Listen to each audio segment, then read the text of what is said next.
Acho, lo sabía, me cago en la puta madre el diablo, cabrón, igual a la gran puta. Fucking mierda, me cago en la madre el demonio, mano.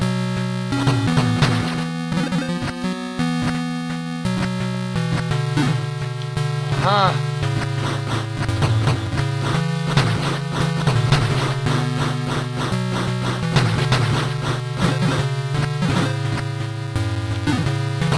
Oh my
me toca al lado, ¿no?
shit.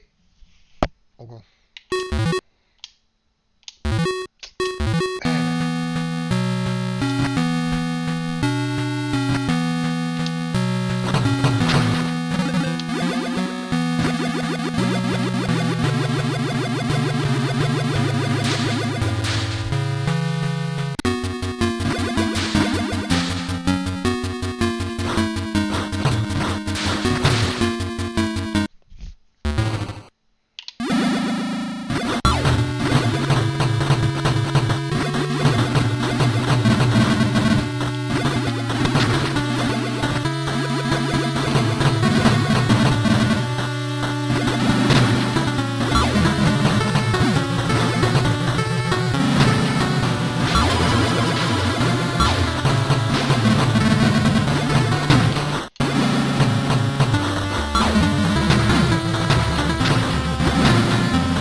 Damn it! Okay.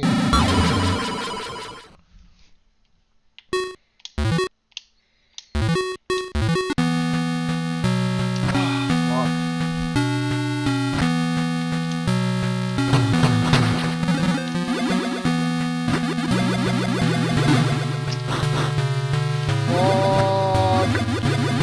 Oh,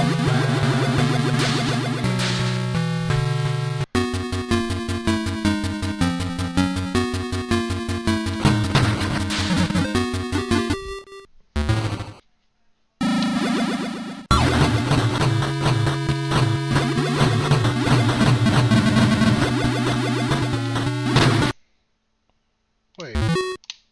Stupid motherfucker.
Ah, compré algo que no era.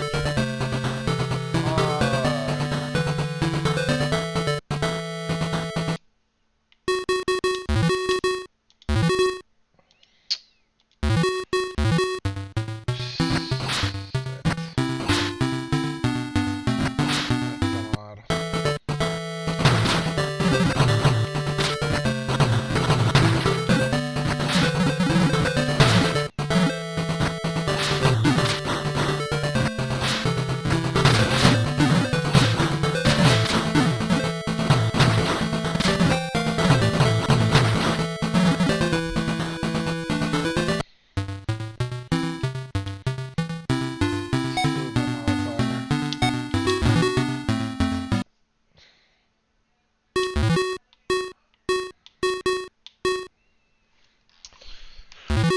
Oh, that was bad.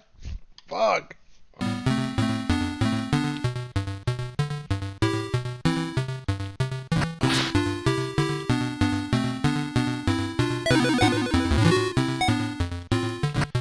Está bien porque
era el Dragon Sword.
Right, left, maldita sea la madre.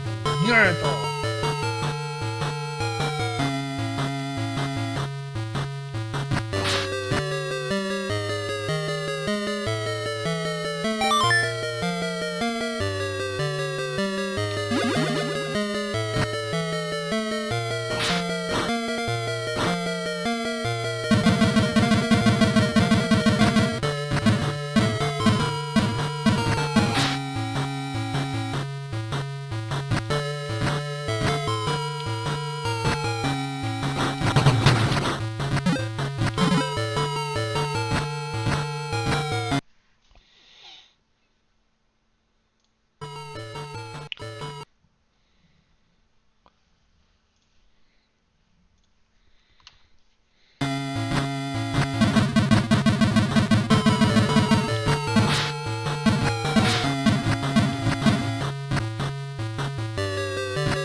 ¿Cuánto? Ah, 90. Puñete, yo 900.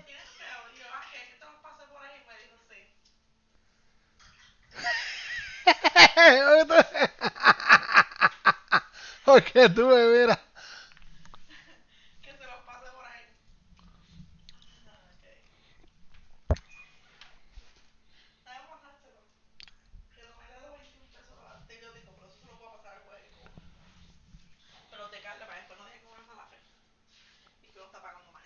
Noventa y seis.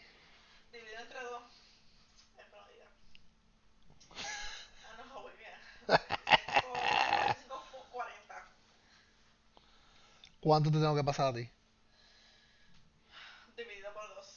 Oh, dime.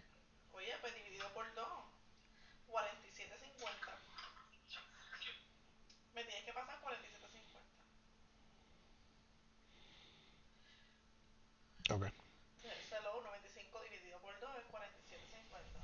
47.50. 47.50. Stop.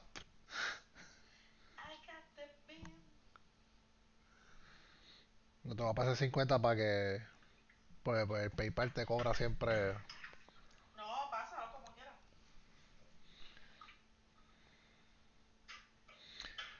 Send to Lisbeth Olivo.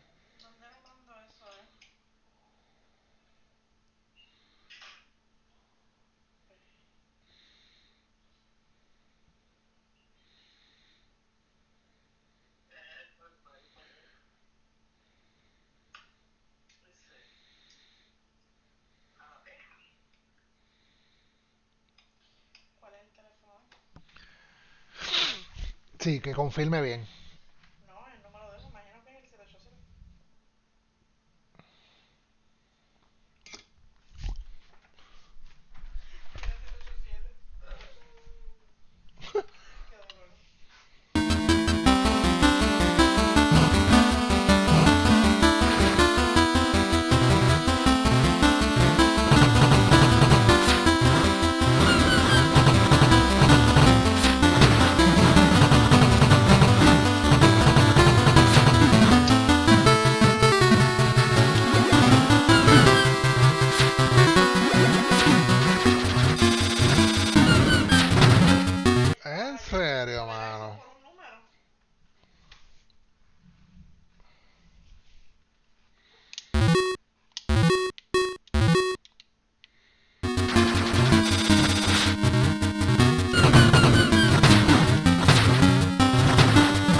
murió.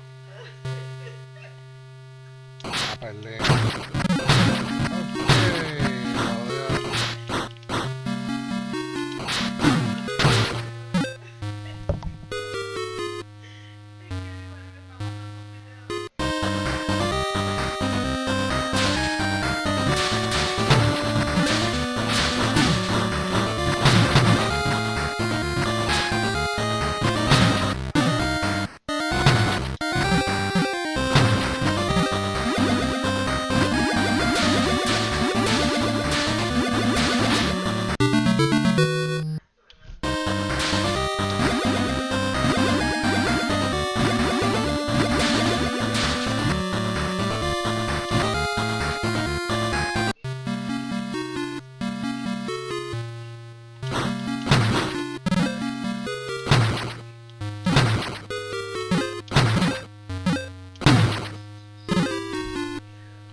Mira, Carlos me dijo que se lo enviara por cel, ¿verdad?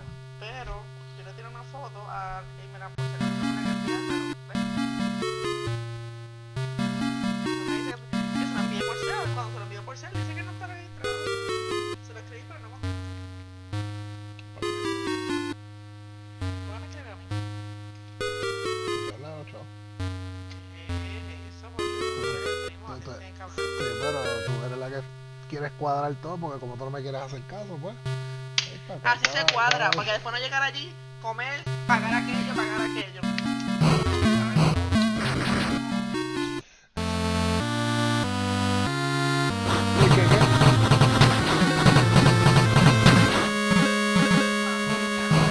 Démoslo adentro. Pero ¿por qué tienes carta cerrada?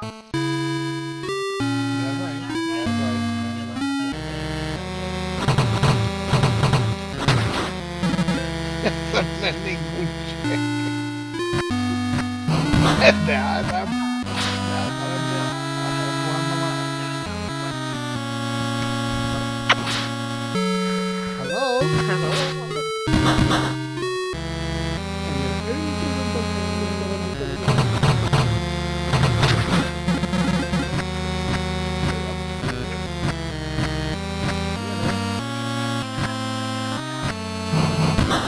Yo me palmito porque Rafa estaba sobando y cuando me lo vio a mí se fue para el lado mío y Rafa, sí, y yo, mira Kira, vete para allá que te vas a desheredar.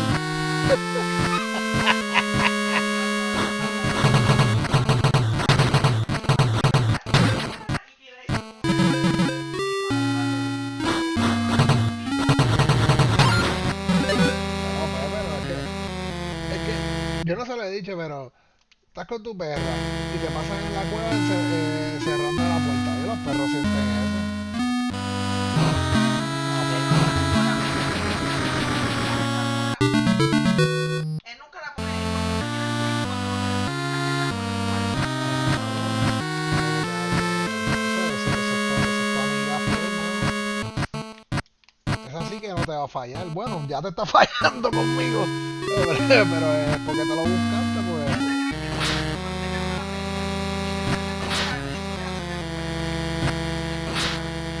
Bueno, los perros sienten cuando tú le ves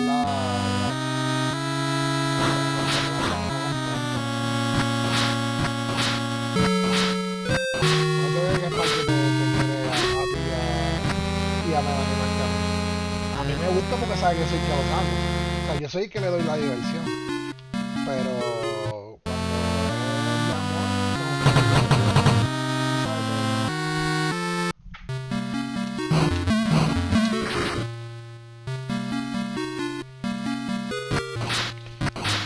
Oh my, oh my god.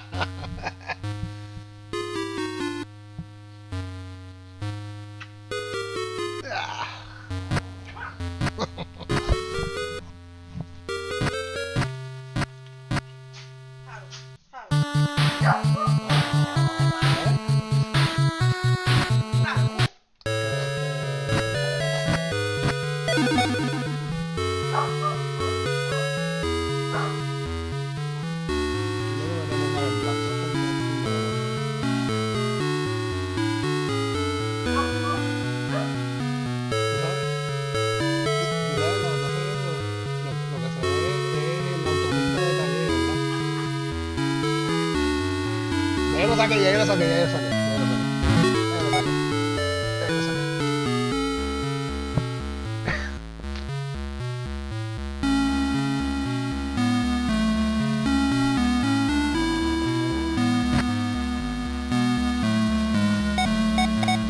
No, para después estar, no, para mañana.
Diablo.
que en la pared.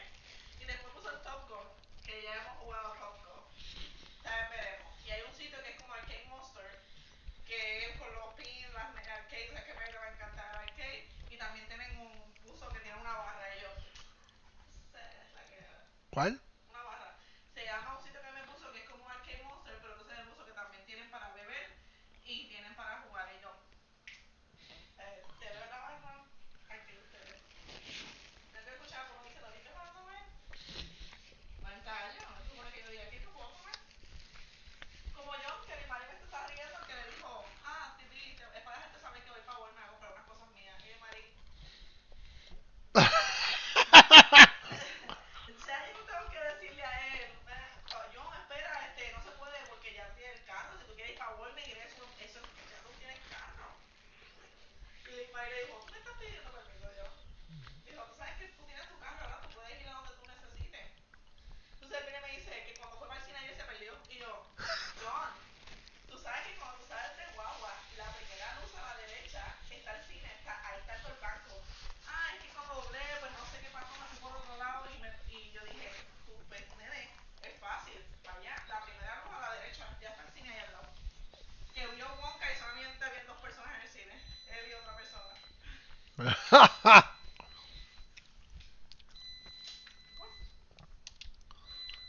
lo que él dijo.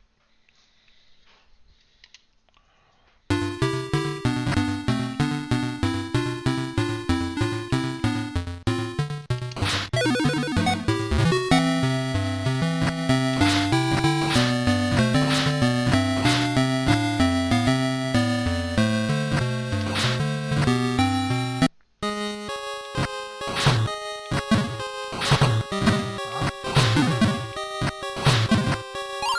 Me quedó muy blandito. qué rico, yes. Ay, mano, me voy para acá.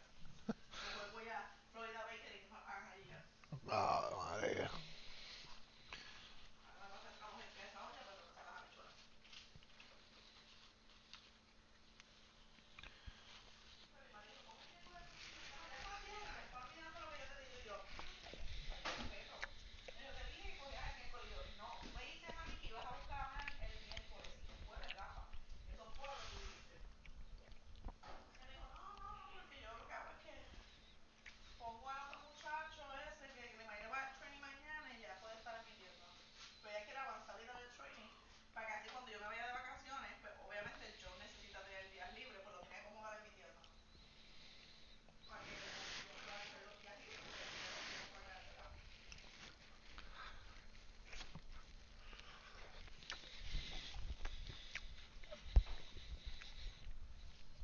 Estábamos hablando de lo que limpiar. Dijo, bueno, el domingo yo no trabajo, yo limpio todo el olvídate de ellos.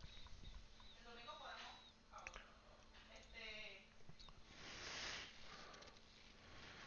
Tito me consiguió que tú habías encontrado un lugar para comer y que me lo enviara para ver qué es donde es y podemos ir. Y si no le gusta. Tu madre que dijo, Kira me envió a un lugar que tú querías ir a comer. Yo no dije que quería comer.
I usually get on Herm pretty tough, but he been solid lately.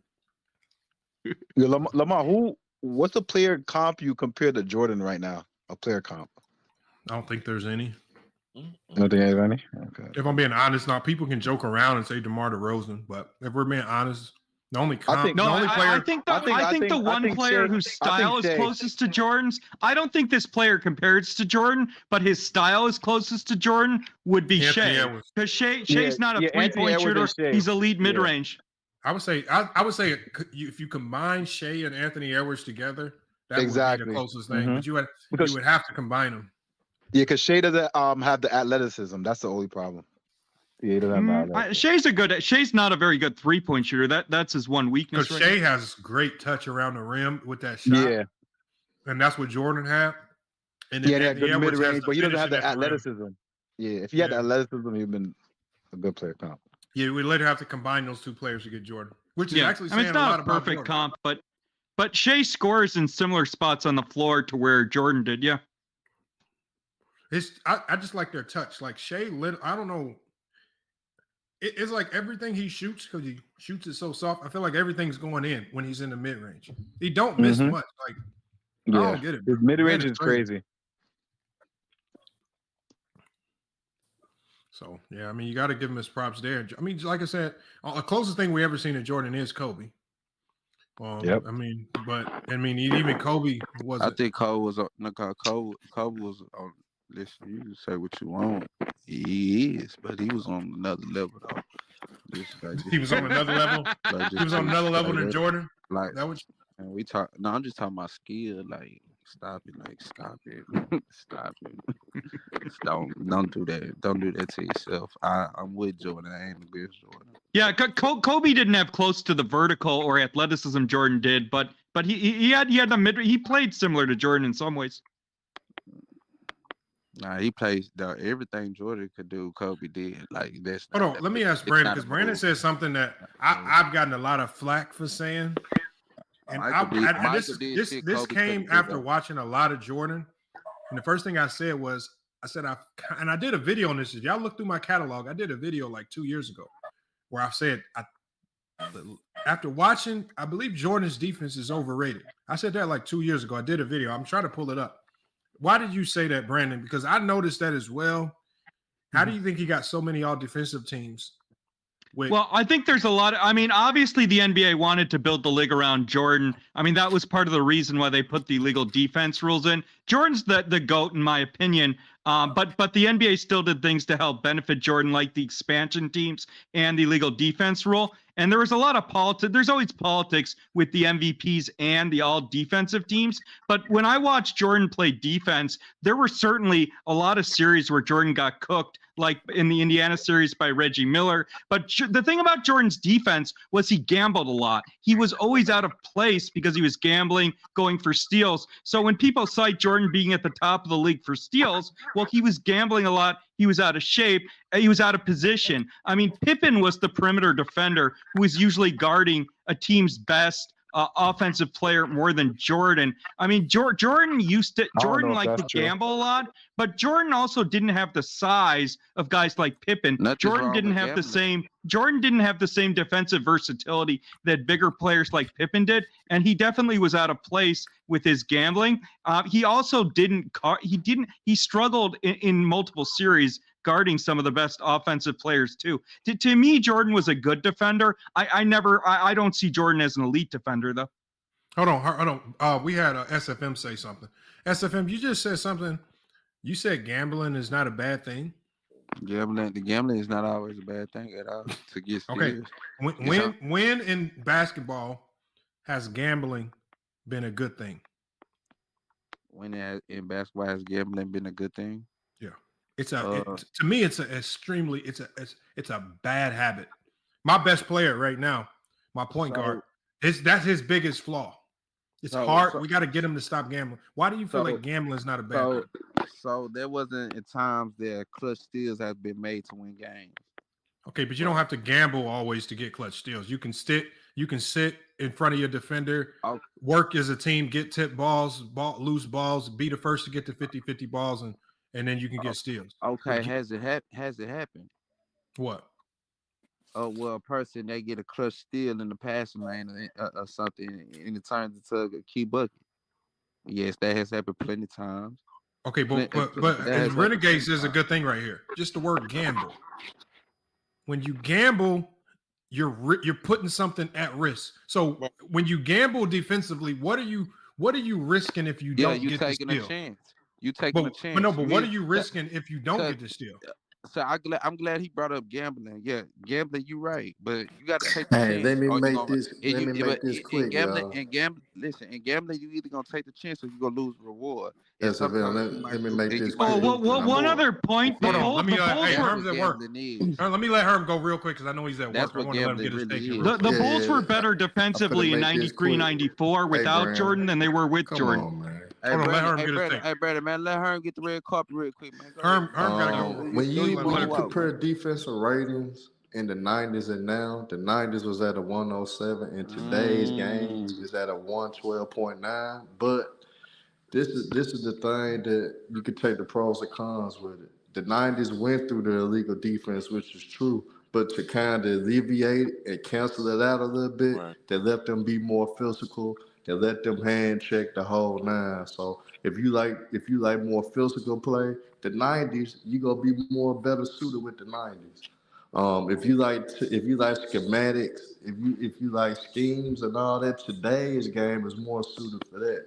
And that's but the shot making ability of today's game, that's why despite of the defensive schemes that is put forth, those guys just make great shots. So, end of the day, you're going to see a defensive rating at a 112.9. In the 90s, it was more interior oriented. You had more big man that was basically, it was an inside out game. So it wasn't a lot of guards that was basically dominant. The best players typically was your big man. The offense was ran through the big man. So that's one of the bigger differences. But when you look at it, it was great defense in the 90s as well. It's just that they had to alleviate to go through the illegal defense to get through that. They had to be more physical. They had to touch more and they had to hand check more. In today's area, guys do move better with their feet and they do schematically scheme better. But you got a lot of athletes now that just can make a lot of tough down shots. It comes with the pros and cons with both. So I don't understand why you guys been spending hours trying to argue with each other about which area is worse, because both of them in a way cancel. They have their pros and cons in the area. If you like physicality, the 90s would probably be. You probably gonna like the 90s more. But my question is about hand checking. You can only hand check. There's only a handful of players. You couldn't hand check everybody, especially the players that like the Tim Hardaways, even Mark Price at times when he decided to face up, Kevin Johnson, the guys that played face up and could get downhill and could attack you. There's no hand checking that. The guys that we saw getting hand checked were the guys that were slowing down, turning their back to the defender, trying to run offense, like the John Stocktons, even Magic at times, where guys would put that forearm and they would start the hand check. When Iverson came into the league in the 90s, there was no hand checking that. You stick your arm out and try to reach like Jordan did, and you're going to get left in the dust, right? And that's even great. I mean, you could hand check players who played in the post like Jordan too. No, well, yeah, you could, but I'm saying the hand check, it worked in the 90s because of a limited skill set, So with guards, and I'm not taking nothing away from the guards because I feel like a lot of guards like John Stockton probably could have been face up, had Sloan open the reins up for all of these guys just to play their game. Stockton early on in his career was a really good scorer. All of a sudden, they prioritized getting the ball to Karl Malone, and all of a sudden, he's hyper-focused on running offense, and he's back to the basket almost every play with the ball, trying to get Karl Malone the ball. So when you got the guys that could face up, I think if the more guys you can hand check in the 90s just simply tells me either by scheme or by skill, these guys are you have to allow yourself to get hand checked because you ain't just gonna run out and go hand check no Iverson thinking that's gonna come in with good results. And he out there breaking your ankles with crossovers. He gonna embarrass you. So hey, Lamont, I think the hand check might have been indication of the lack of talent on the perimeter. Now, but to respond to what you said, that whole '96 class, Lamont, that was a whole slew of elite guard play, like the Ray Allens, the Steve Nashes, the Allen Iversons, Stephon Marbury's. It was no handshaking guys like those guys. You acting like Stephon Marbury was not elite. No, yes, he was. No, coming out of Yes, he college, was. he was elite. Marbury was Not in the NBA. Was you don't. He was elite. Shooting efficient. In He was my elite. opinion, I think. Oh, my bad. Okay, in my opinion, Yeah, you had guys. You had Stephon Marbury, Steve Nash, and J.C. Kidd getting traded for each other every goddamn year till 2001. So, I mean, they was pretty damn elite. It's just that Marbury, he kind of played himself out with attitude issues, and he just let his ego get in his way. Before skill, Marbury was killing Jordan. He was doing Jordan the same way. Marbury was never efficient. Yeah, that's how I know a lot of you guys don't watch the tape. See, I'm a mixture of I like all eras, but I'm a mixture of the physicality and the skill. That's why I always tell people favorite era, the early 2000s is the best era of basketball ever played because it was a mixture of physicality and a mixture no, of it's skill. not. Come on. Yes, it is. There were very few elite centers in the early 2000s. Listen. You just a dumbass. In the You 2000s, just a that's the dumbass. You're dumb. defensive era of all time. The It's not- early it's not a debate 2000s about and it. the It's East not a was debate. garbage in the early 2000s. It's not a debate. The 2000s That's is the cap greatest because you defensive keep era of all forgetting that time. the Indiana Pacers before the Malice in the Palace was one of the best defensive teams in the whole goddamn league. Yeah, But and why that not Pistons Indiana on team board? didn't even have a Shut your dumb superstar on ass it. up, Brandon. You don't No, know you're what the hell dumb. you're We talking That talking about. Indiana defense. team was Detroit not Pistons close was to a a great great team. What the fuck are you team talking about? in the You early talking about 2000s defense, as fool. well. Ron Artest Dumbass. was on that team. Jermaine O'Neal was on that team. Well, It's what we whatever. talking about That team defense. didn't have a good enough offense to win anything. Right. I agree with that. The Indiana Pacers are actually the We talking favorite about before that the Malice defense, in the fool. Palace. What is he talking about They're the offense best for? We talking record about in the defense. NBA. the Pacers dumb was only son of a good for a bitch. couple of seasons. Yeah, he done. What is he talking about offense for, though, Herm? Why is you discussing? We talking about defense. We talking about how No, they. you're dumb. He said the 2000s was the best period of basketball ever. Yeah. The East was complete trash in the early 2000s. No, he wrong. The whole 2000s is the best period of basketball ever. The Okay. whole 2000s. Well, that's not what the he whole said. 2000s. So No, the late 2000s was The even greatest, worse. the 2000s is the greatest era of defense ever. No, from 2000 And we to know who came out as the 2010 king was on the top, best Mr. era Kobe of Bryant. basketball. Mr. Kobe Bryant. Kobe, man. It wasn't because of Kobe, man. Stop. It No. was just a Kobe mixture of great when talent. the zone first dropped, nobody broke down the zone. Hold on, Estevelle. I finna ask Who the was there was on the more perimeter talent in the Hold on. 90s than the 2000s. Who? Right. Who? Now, Who? hold on, y'all. Who Let me came ask efficient out Lamont that this. zone? Hold Who on, was efficient? Estevelle. Hold Hold on, on, I'm not Estevelle. talking to Let you, me Herm. ask Hold Lamont on. this. Lamont, I who gotta was ask efficient Lamont that this. zone? When that 'Cause I'm zone finna hit? get off for 5 minutes. So that's why I'm finna ask Lamont this. You What know up, who Hey, Lamont? Lamont, what you think is the best era of basketball, Lamont, in your opinion? Overall, I say the 2000 between 2000 and 2010, the well, best era. overall, from individual to defense, which I think the weak offense might be his weakest point. I would say the 2000s from 2000 to 2010. Because I just think with talent wise, so you had the individual players, you had some of the greatest teams, you had dynasties, quality teams, you had the rivalries, you had some of the best rivalries we've seen. So with everything that you need everything that you need to make up a great era from, I remember I wasn't even a Sacramento King fan, but I became a Sacramento King fan for a short period of time just because of how crazy their fan base was in Arco Arena. And so then you watching them battle the Lakers, that became a rivalry. And you watching Kobe blossom in front of your eyes, Shaq still dominant. You got a team like the Pistons doing it different than we've ever seen. Rugged offense, but just all defense, and then you see guys, man, it was just crazy. I mean, you had the Spurs still sitting there being the Spurs, and they was always a thorn in the Lakers side, and I'm talking about, and they had everything. Then you had the young. Yeah, I'd take the 90s over the 2000s. The East was trash for most of the 2000s. I don't care about either conference being trash. It's just I think the things that you need to make a complete era, like it's Stop it, Jordan. So let's say the multitude of dynasties. There was only one dynasty in the 90s. That was the Bulls. Can I ask you? When you talk about great individual players, the 90s had the good individual players. But outside of that, I think that's where it falls short. I still think the East was kind of weak. I still say the East was kind of weak. Shooting guard position way more than Michael Jordan ever had at the shooting guard position. Way more. Can I ask you a question? As a guard, period. Yeah, but the centers in the 90s would shit on the centers in the 2000s. They probably, but not with the zone. So who was the face of the league between that time, between the 2000 and 2010? Kobe, Mr. Bean Bryant. No, they actually didn't need a face because they had Kobe, Mr. Bean Bryant.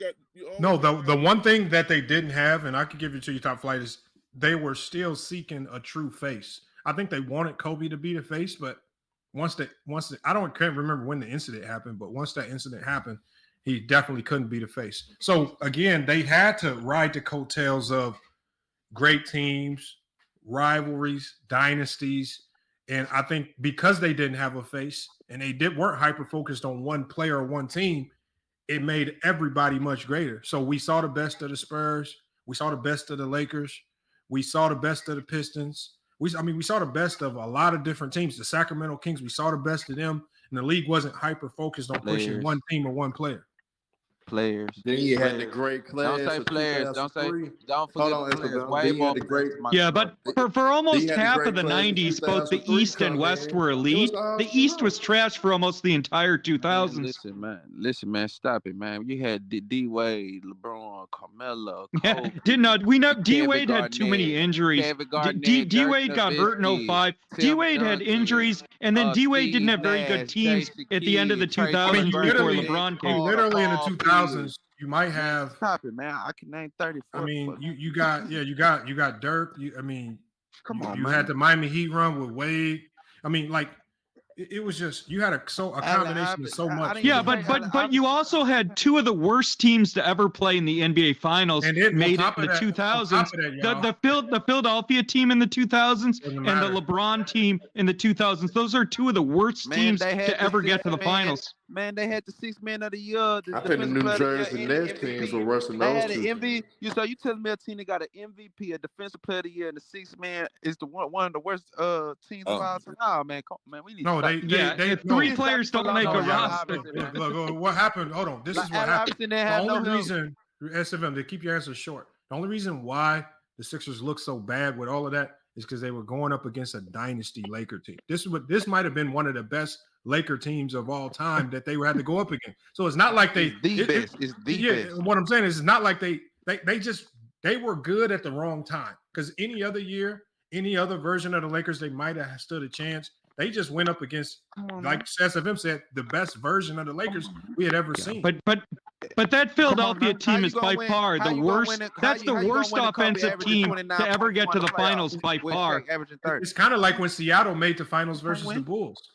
You just made that Seattle team was good. That Seattle team had a lot of talent, and Sean Kemp was a special player that year. But that team had a lot of talent. That team had Detlef Schrempf. They had Hershey Hawkins. That was a good Seattle team. Hershey Hawkins was a shit. I don't want to hear this shit. Hershey Hawkins better. No, Hershey Hawkins was solid. But that Sean Kemp had a special season that year. Gary Payton was elite defensively. Detlef Schrempf was good. That was a good Seattle team. They were one of the biggest finals underdogs in NBA history.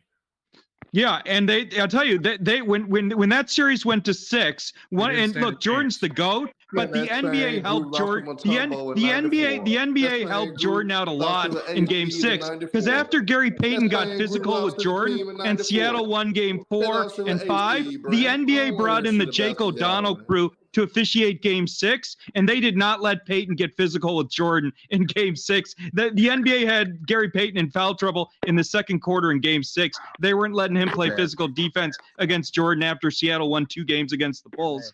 So are you saying it was rigged?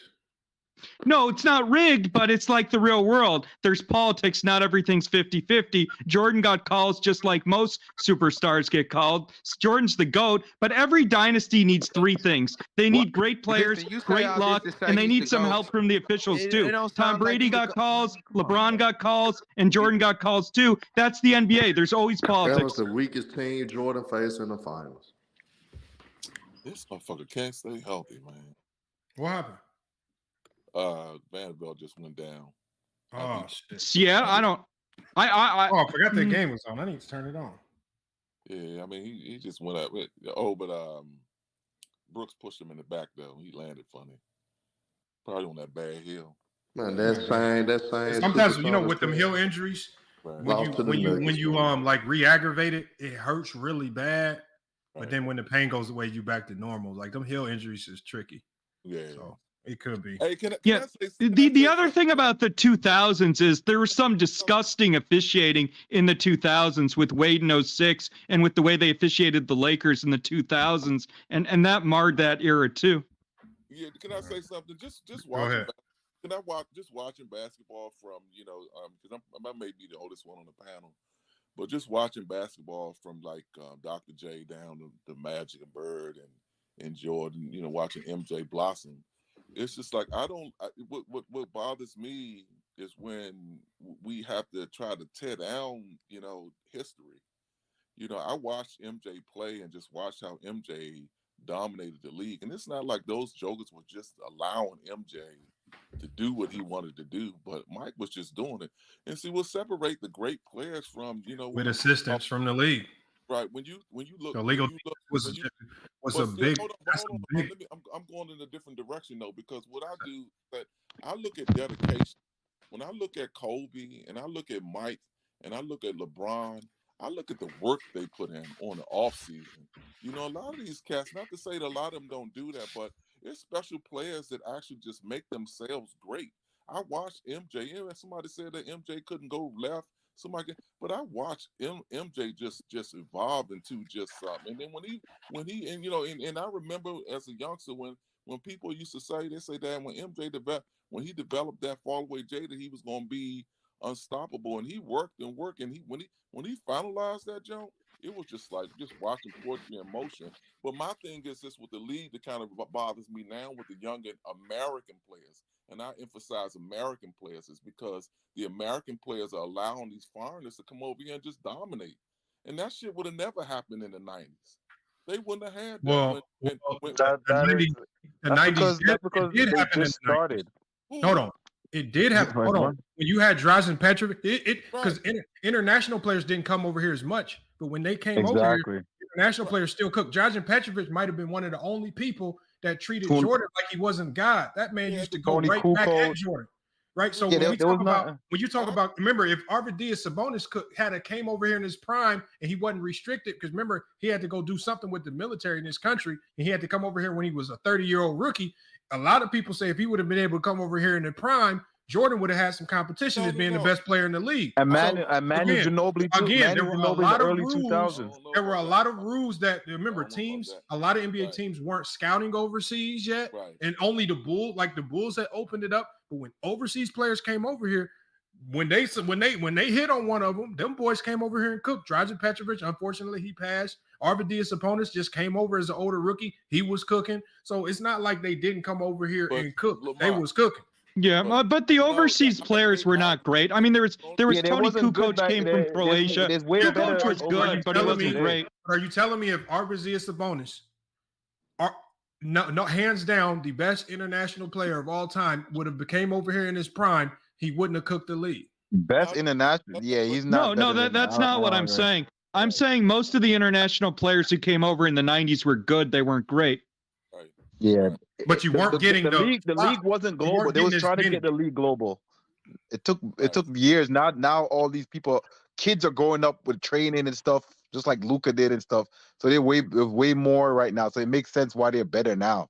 You can't compare the international players today to back then. It doesn't make any sense. Right. Yeah, I'm not comparing them. I'm just saying most of the international players in the 90s weren't great, other than Hakeem, and Hakeem came into the league in the 80s, obviously.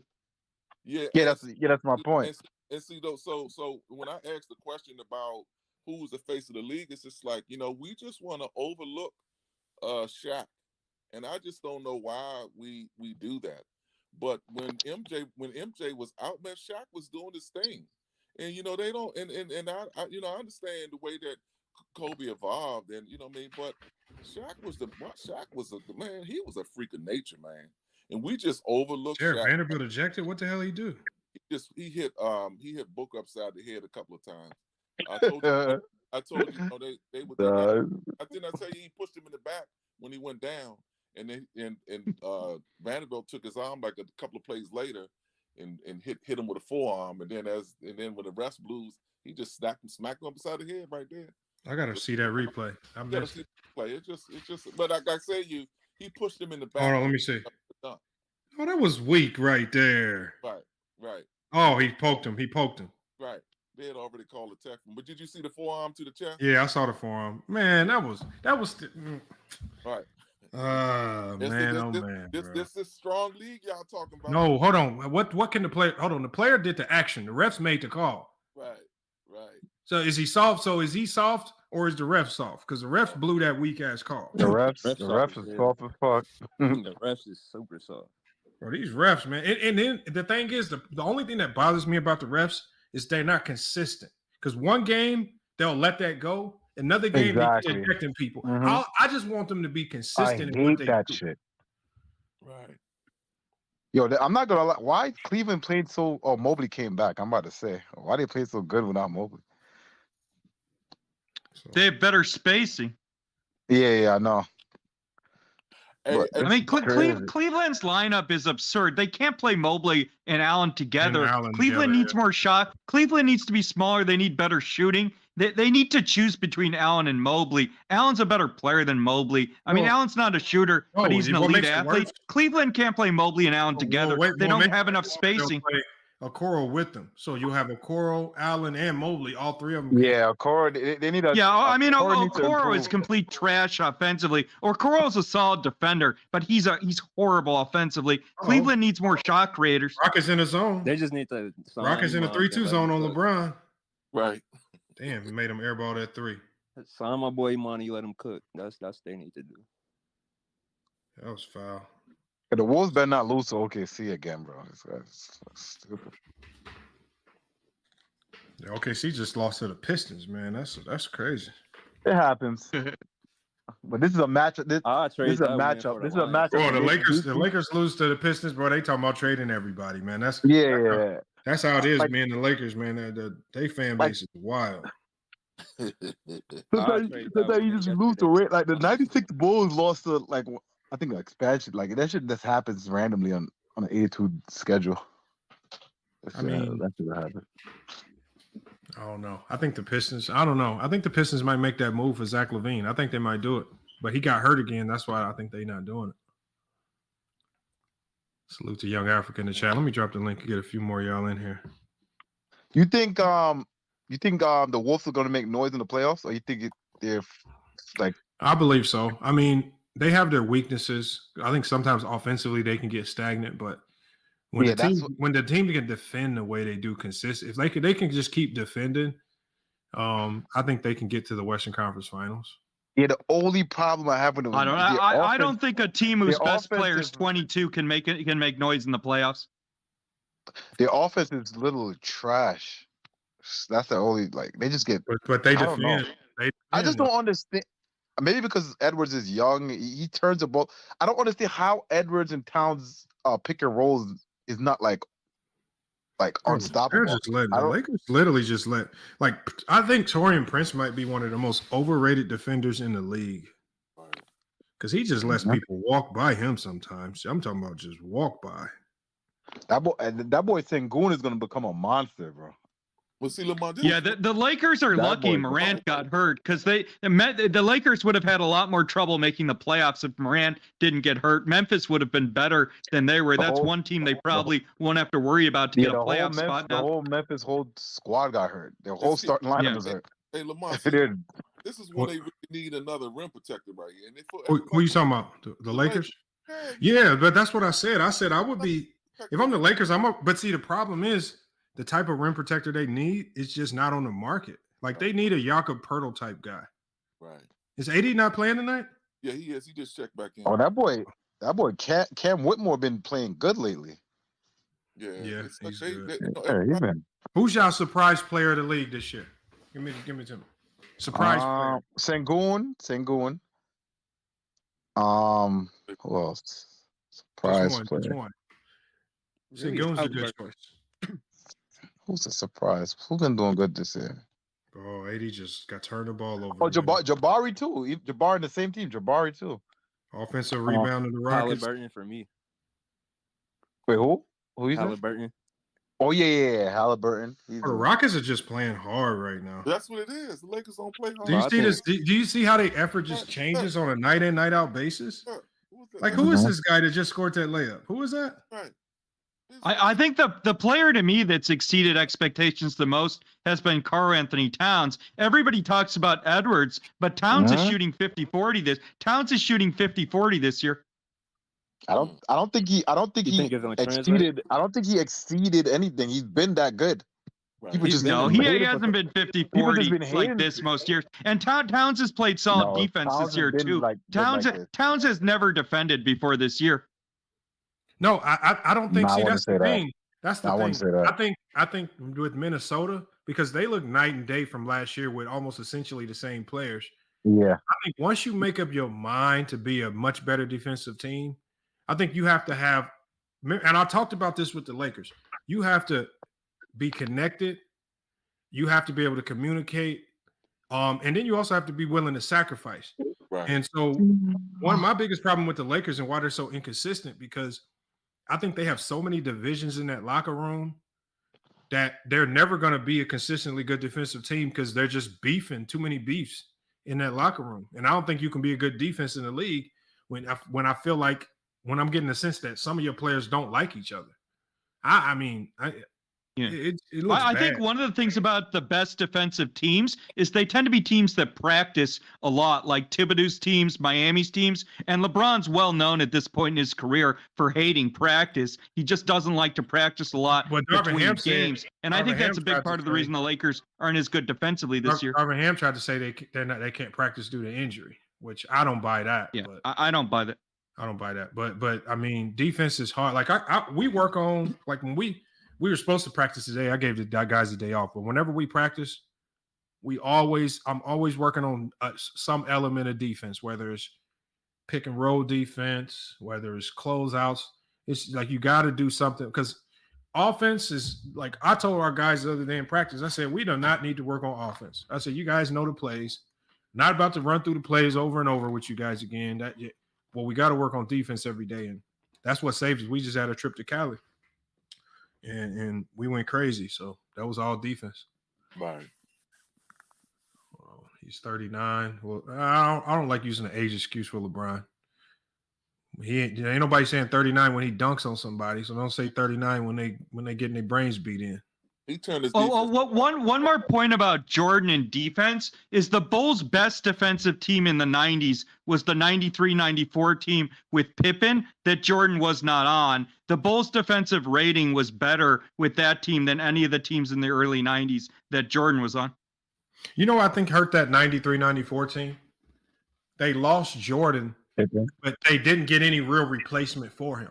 I feel like if you replace if they're able to replace that void that Jordan left with any decent player like a Mitch Richmond or somebody, I think they beat the Knicks. But they just lost Jordan 30 points per game and had nothing but I think maybe Randy Brown or somebody to replace him with. So when you lose, I mean there were players like Tony Kukoc who played a bigger role, but they didn't bring in anyone with that kind of new one. Yeah. Yeah, that's the thing. Like that's why I never judged Pippen off that year. I still give Pippen a lot of credit for that year because 55 wins, losing to the Knicks, who was out to get the Bulls. That was a hell of a year. You know what he averaged? You know what did Scotty average that year? I think he might have averaged 22, something like 22, 8 and 8 or 7, something like that.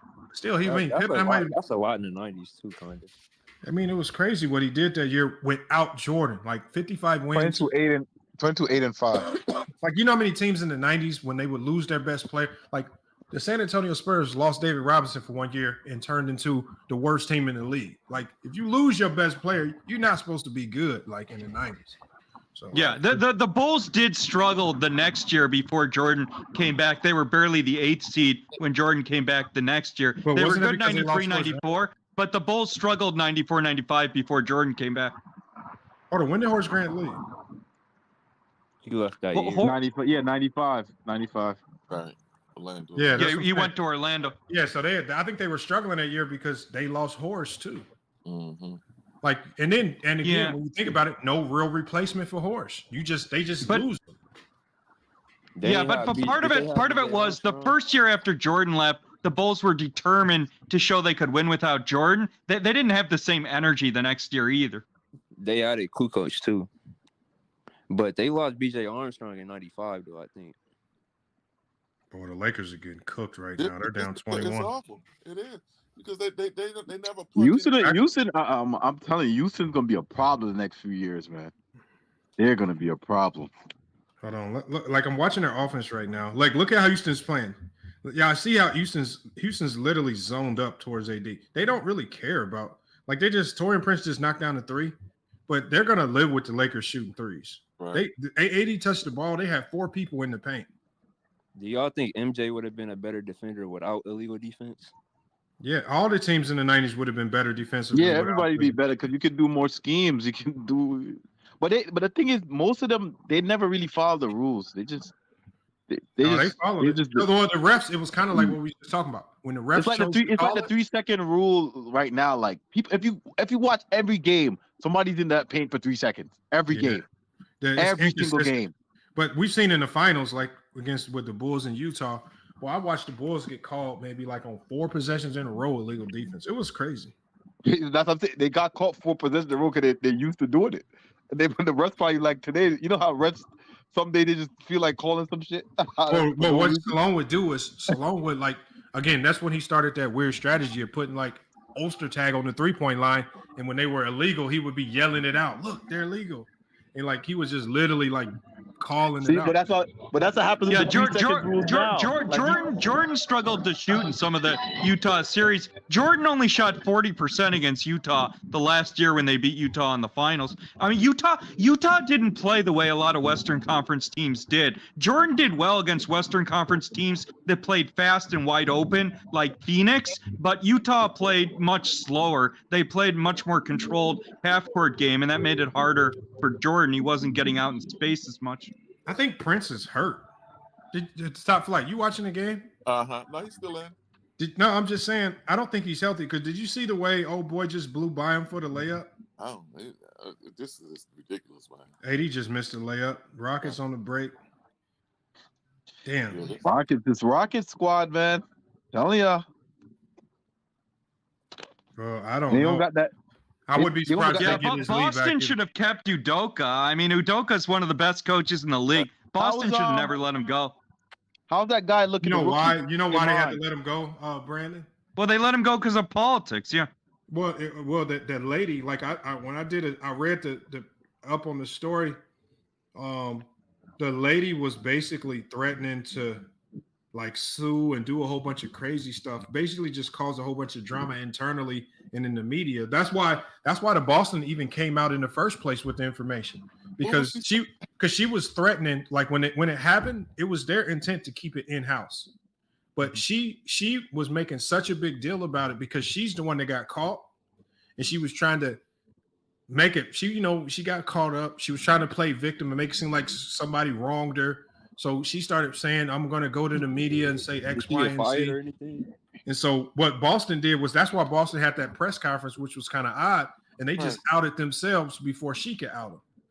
And they knew. I mean, there were also reports that she was married to someone in Boston's front office, too. She was. No, she was. That's 100% fact. She was. Did they release her? Basically, what happened, they had sex. Then I guess they stopped. And then, but Ime kept on like trying to make past that. No, that was a lie too. This is what happened. I did it. What happened was she was talking to Ime on the phone in front of a Ring doorbell camera, and her husband was listening in, you know, and so he heard everything that they were saying back and forth. So he caught on to the affair off. She kind of exposed herself. But so when she got confronted, she broke down and did the little crybaby thing, talking about, oh yeah, he's just bugging me and harassing me. And so she tried to lie initially about it. And so he went to the organization because he was under the impression that Udoka was just harassing him. At this time, he didn't even know that they had done anything. It wasn't until when he went to the organization, he was like, the head coach is harassing my wife. He keep making these inappropriate advances on her. But then when they talked to Udoka was like, hold on. He was like, this is all consensual. Here's my text messages. Here's everything that's been going on. And they were like, yeah, this is what we've been doing. So Udoka's the one that was like, no, she lying. We had something going on behind the scenes. And so she tried to lie about it initially. She got caught lying when Udoka had all the text messages, and it just got real messy because she tried to play a messy game. It even got to one point where she tried to make the allegation that it was unwanted. Like some of this stuff could have been sexual assault. But yeah. I mean, what Udoka did was stupid. It wasn't illegal. What it was stupid. But I think Boston still could have worked it out and kept him. I mean, he's 100 times the coach Missoula. The reason is because she could sue. She could sue. But Lamont, I get what you're saying. So she got caught and she put those crocodile tears and made up shit. Yeah. So what happened? So she got caught when he confronted her about the conversation. She said the conversation was just him making unwanted advances.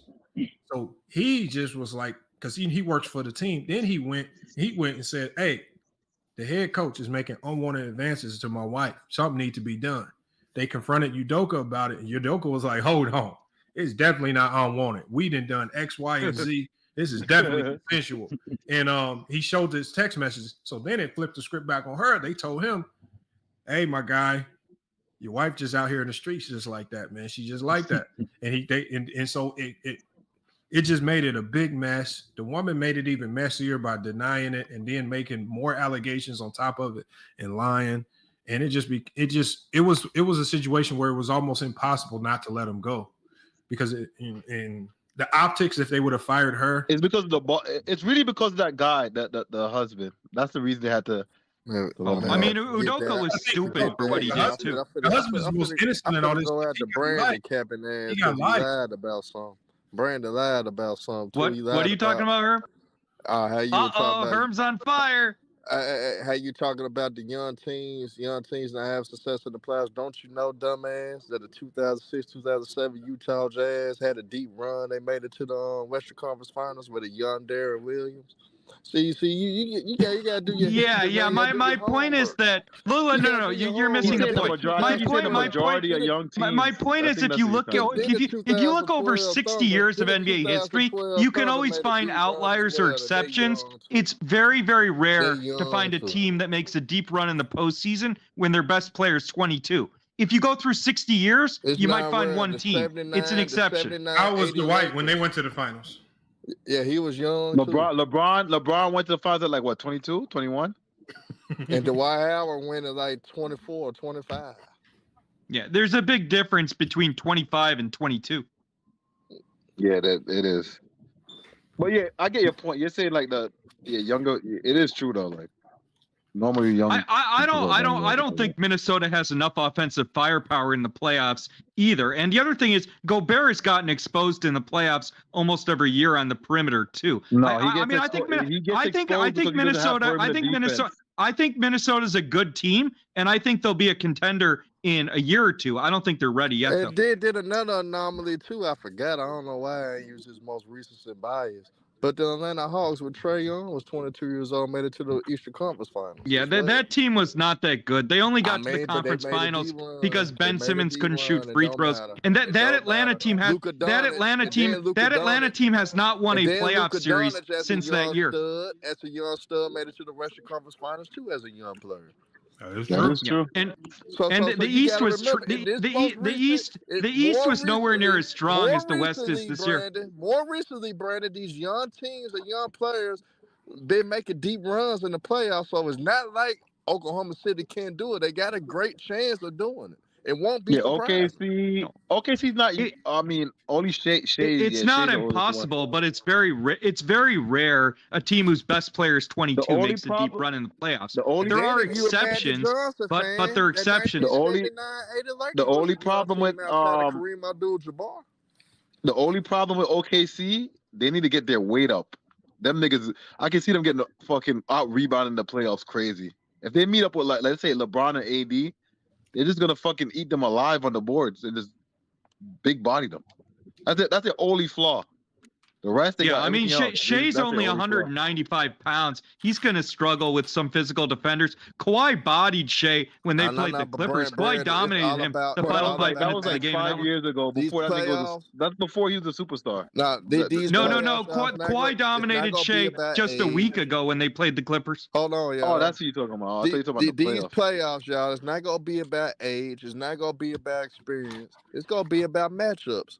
Who's gonna match up with who, and that matters. So when you get certain matchups, like Indiana Pacers, if the Indiana Pacers play Boston in the first round, it's a great chance Indiana may upset. I mean, not Boston, but the Milwaukee Bucks. Indiana matches up with the Milwaukee Bucks. It's a great chance. Indiana, exactly. I agree with that one. So it's all about matchups, y'all. It's all about y'all need to watch. A chance to beat. Hey, y'all, look. This game right here. Because based on what we've been talking about all day, this Houston team, this game is going to be a great game to watch about when you have bad floor spacing, how teams will defend you. And they literally are sitting 4 in the box every time. They don't care about the Lakers shooters. They got 4 in the box. They don't respect them. They don't respect them. And I tell you, if you don't have respectable shooters out there, teams will not honor it. In this era, they're gonna make, and now AD just got a tough and one because he's AD. But how many buckets can he make like that consistently on a four man in the box type of ordeal? So that's a fabulous money, and also, brother, just to cook you even more. The goddamn Boston Celtics since 2018. You're saying there are two teams. First, the West is loaded this year. So when you're citing teams like Atlanta wouldn't do shit in the West this year. I'm telling you another team that's been doing it since 2018. Atlanta wouldn't even make the playoffs in the West this year. Jason Tatum was 18 years old in the Eastern Conference Finals. Hold on, real quick. Right, and Herm, the East was complete trash that year. Hey, real quick, I have a question. Just because I agree about the young teams, there's been teams that have had success. But do you really think Chet is going to be fine in the playoffs this year if OKC? It depends on who they match up with. If they match up with Jokic, and these big ass players, like they're just big body him. He needs to get in the weight room and do something. Because when AD and Jokic catch him, I don't know, bro. I know, but the playoffs are still different. OKC is this year's version of Sacramento. They're too young. They're not going to do anything in the playoffs. It's not about them being young. It's about them not having. They're just skinny. It's the weight. No, it's both. I mean, Shea's never even been in the playoffs before. He's been in the playoffs, but he was not a superstar back then. All right, Shea's nasty though. Yeah, he's never been in the playoffs with OKC. Yeah, he'll be fine. She'll be fine, but I'm just curious about Chet because he is super young. Their biggest weakness is rebounding and like getting like big guys. Like they just need somebody big. No. OKC's biggest weakness is they don't have a consistent second scorer. I mean, Jalen Williams and Chet are not going to be reliable against top defensive teams. Well, my thing is, I like Herm saying, is the NBA's changed, and what's changed the most is that the playoffs is really highly contingent on matchups and health. So if I feel like if OKC can stay healthy, I think that might give them the best opportunity because they still do have one of the more unguardable players in the league. Like that's a great start in the playoffs where the game gets slowed down and you need to get buckets out of nothing. They do have a player that's essentially unguardable in the half court, which is but nobody's gonna let Shea beat them at the end of games. They're gonna double and trap Shea all game. They're gonna make Chet and Jalen Williams hit shots, and I have no confidence in them to be able to do it their first year in the playoffs. I think I have confidence in them. They can hit shots. Yeah, we'll see. They have a good squad. It's just small. No, I think OKC will be relevant in 2 to 3 years. I don't think they're ready this year. But you keep forgetting. I mean, they're relevant OKC now. They're first in the West. Brandon, Yeah, I mean, Sacramento and Memphis were the 2 and 3 seed last year. The regular season and the playoffs are completely different. Memphis was injured, man. Hold on, Brandon. Yeah, Memphis never did shit even when they were healthy in the playoffs. But Brandon, this is what you keep forgetting about OKC. They've been showing you spurts that Shea could actually play off ball, and which that would help him as well to get easier buckets. You seen Josh Giddey been actually running the offense, being and Josh Giddey has shot like shit this year. No, it's not about that. So it's different ways that OKC could use SGA to get easier buckets, so he doesn't have to have the ball to get buckets. That's what's being displayed this year. They're going to live or die on the development of Jalen Williams. If Jalen Williams keeps growing and if he can continue what he's doing into the playoffs, I think he will be the X factor as far as how far they go, because they're going to really need him to be dynamic so the teams don't load up on Shea. I mean, Shed completely disappears offensively for long stretches too. I don't know if he disappears. I think Jalen Williams is a monster. He disappears. I mean, Shed can't score inside yet. He's not strong enough. You see the Lakers let them. I agree with that. Hold on, what'd you say, Top Flight? I say you see the Lakers let them put 78 points up in the first half. Bro, hey, look.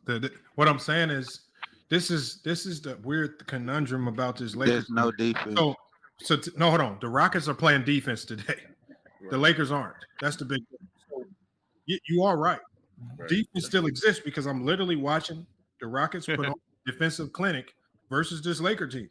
They're stifled. Hey, Lamont, let's talk about the Cavs and the Strippers. How the Cavs is overwhelmingly kind of a bad matchup for the Clippers when you actually look at it. I think the Cavs. What are you talking about? Giving a team like the Clippers a hard. The Cavaliers.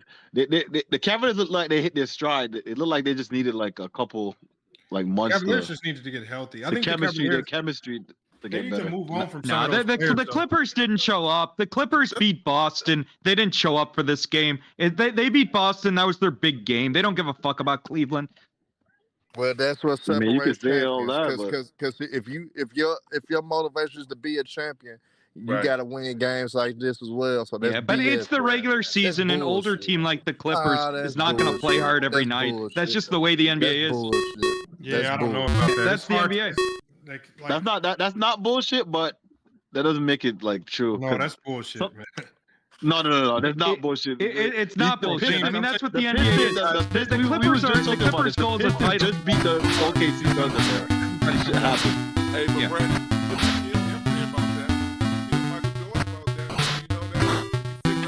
I can't hear anything he's saying. But he got Michael #1 all time.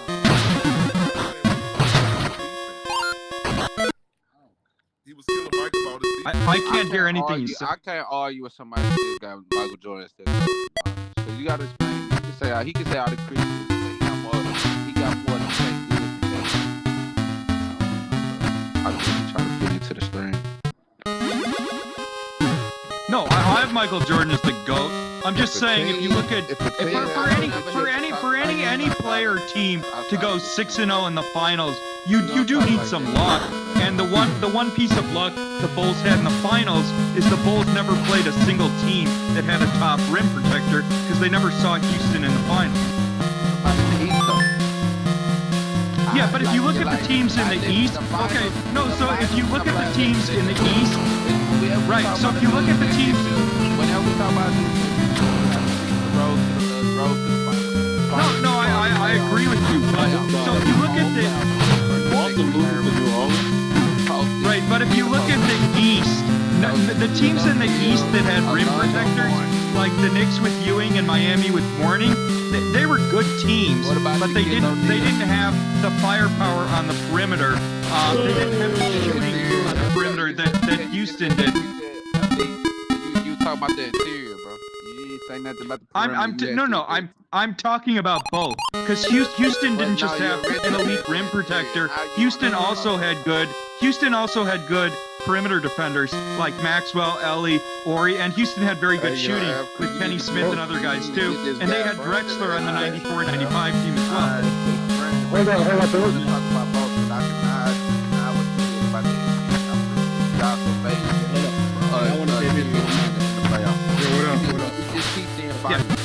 shits on LeBron, but I mean, he's still not a perfect. There's no perfect player. Like, I'll be going back and forth, but let me say this about the score.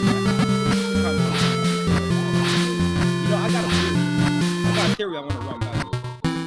And the theory is the overpowered scoring that Mute your background if you got it. No, that's not me, nigga. That's not me. It sounds like a police car. You need young help. Go ahead. I was gonna say my theory is right. Why the scoring is ridiculous. Right? Like you put up 13 in the last 13 months, more 60-point performances than in the last 60 years in between the certain decades. I blame this, and I think the source and the reason why is Michael Jordan. Yeah, Michael Jordan. And not in the way that you think. We should blame Michael Jordan. Michael Jordan fans should be mad at Michael Jordan. Not mad at the rules. Not mad at the offensive scheme. Not mad at the defensive non-physicality. They should be mad at Jordan. Why? What did Jordan do in the 90s? What did I see? What do I understand in the 90s? Illegal defense gets cooked, resulting in 6 rings. Ryan even needs to get into the details. Gets cooked. And the first perimeter player in terms of leading a dynasty in NBA history becomes Michael Jordan. Cooks the illegal defenses. What do they do in early 2000s? We implement a zone defense to balance the offense and defense to allow defenses to guard these elite perimeter players. To give them a chance, Lamont, because illegal defense don't give them a chance, right? Yeah, that's true. Okay, so that happened, and then the early 2000s, a lot of guards stopped playing like Jordan. But what do they not have at that point? They don't have the floor spacing necessary to attack the zone. Hold on. They don't have the floor spacing necessary to attack the zone, which results in low scoring, high defensive games, and a lot of ISO that is able to minimize the effectiveness of a defense. Then the stretch bigs assist what? Guys like LeBron James coming to the NBA. Guys like LeBron James that now can carry an offense not on scoring alone like a Kobe Bryant or a Michael Jordan, but that can carry an offense with playmaking as well. Which means whatever you do on offense, a defense, I can minimize that with my playmaking ability, or I can beat you with my scoring. You can pick. But all I need is adequate floor spacing to attack whatever you do. So I feel like the source of what we see today goes back to Michael Jordan. So I'm wondering why people ain't mad at Michael Jordan for what he did to the illegal defense era of the 90s to create the modern era of offense. He did great. I think that's some of the most definite shit you done said in a while. Hold on. You know why it makes sense? You know why it makes sense? This is why it makes sense. So if people, obviously players are also always going to take from what they saw growing up as little kids, and they're going to try to replicate that, obviously. So there were a lot of people coming in 2000s who all looked up to Jordan. That was the, starts with Kobe and a lot of the other guards. Only one could play like him. I know. Hold on one second. I don't care about that if one could.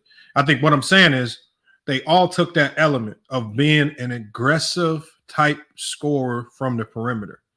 Now, like what Africa talked about is they're all trying to replicate Jordan, but then they're replicating them in an era where the league has taken the handcuffs off of defenses and said, okay, go defend with the zone. So these guys still want to replicate the scoring of Jordan, but to do that, they not only have to, they now have to take that same aggression and scoring mentality, but they have to be able to expand it out and do it from the three-point line as well.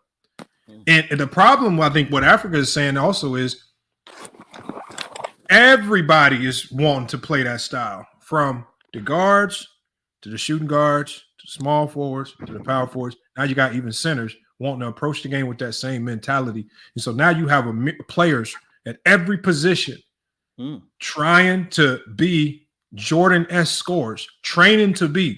Like, remember when I talked about training? When you look at these guys training in the offseason, they're working on primarily offensive moves in the mid-range, how to counter, back to the basket, double teams. When you get hacked, like they're working on so many offensive moves. Defenses are going to be extremely limited with regards to how you can stop them. I think Africa's right. The unleashing of the 2-3 zone or unleashing the zones actually made these guys better. It forced them to be better players. actually think you're absolutely wrong. Positions like the power forward position. I blame him more on Mike. Now bigs have to be able to shoot because of this. Now I blame him more. You can't even get a job in the league. Hold on, what do you do when you have that? Now you have a player like a LeBron James, not a Kobe Bryant who couldn't. Wasn't asked to play because he had a 6'2" Derek Fisher initiating offense, right? Instead of having guys like an Odom that could have been better to initiate the offense. LeBron had to do that because he couldn't do all the other things. Hold on, y'all. Can we go one at a time, y'all? One at a time.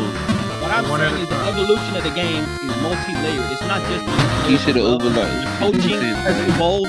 The actual understanding of your point guard doesn't have to be the offensive initiator on your team has evolved. You don't need Derek Fisher to bring the ball up. You don't need that. You don't need guys like that. And so when you have that with the floor spacing of the power forwards and the center, and then you have players like who is 6'8", 6'9", LeBron James that can initiate offense and beat you the playmaking. Now you have an evolved offense. Now you have the Luka Doncic's, right? Now you have guys like Luka that can drop 70 pieces on 33 shots because they can attack you in so many different ways. You can't really lock him down. LeBron can't do it because he ain't got the skill set. But I think you're overrating the influence of Jordan because the view that you could win a title with your best player as a guard that changed with Magic and the Lakers and Isaiah with Detroit. The view that you didn't need to have a big man to win a title, that view changed in the 80s, not the 90s. Magic was a big, bro. He was a big point guard. Don't act like Magic was never looked at as a big. He was a point guard. He was a big dude. What are we talking about? And the Pistons won 2 titles built around Isaiah as well. But I think Magic was a big. I think Magic was an anomaly. He wasn't. Magic was a point guard. He was not a big in that sense of the word. The problem is Magic didn't have a game that kids wanted to replicate. Right? Like I don't agree with you. I think Magic's behind the back passes. That was appealing to people. Brent, hold on one second. What I'm saying is, and we all been in gyms, and some of us been in gyms in the 90s and the 2000s. There's nobody in any gym ever has been out there saying Magic or doing anything Magic related. Like we hear Kobe. We hear the Jordans. We hear those moves. Well, yeah, because most of these kids never watch Magic play. Hold on 1 second, Brandon. Hold on. The point in this is saying Magic at 6'9" is not duplicatable because of his size. Kids are replicating Steph Curry because most kids are going to grow up to be 5'9" to 6 foot. And you can replicate that. And you can replicate shooting threes. So now every kid is shooting threes like Curry. All right, the crossover like Iverson as a small guard, you can replicate that because Iverson as a small guard could hit people across, so they're working on that. But Jordan, even at 6'6", had some things that were replicatable by some, and because of the fandom around him, people were going to replicate him anyway. It didn't matter. So, I don't think Magic had anything that anybody was going to the gym saying, "I want to work on my behind." Yeah, no, that's not that. No, I don't disagree with you. That's not what I was arguing. No, That's not what I was arguing. I don't disagree with that. I was responding to Young Africa saying that Michael Jordan's the one who changed the game and the way it was played in the 2000s. I mean, prior to Magic Johnson, nobody thought you could win a title with your best player as a guard. Magic changed that view, Bird changed that view, and Isaiah changed that view. So let me finish. So what I'm saying is that the view that you could build a team around a guard, that changed before Jordan. It changed with Magic and it changed with Isaiah. I'm not talking about kids. That wasn't my point. My point was the offensive revolution of today could be attributed to a huge part of Jordan's legacy of the 90s and his scoring prowess, bro.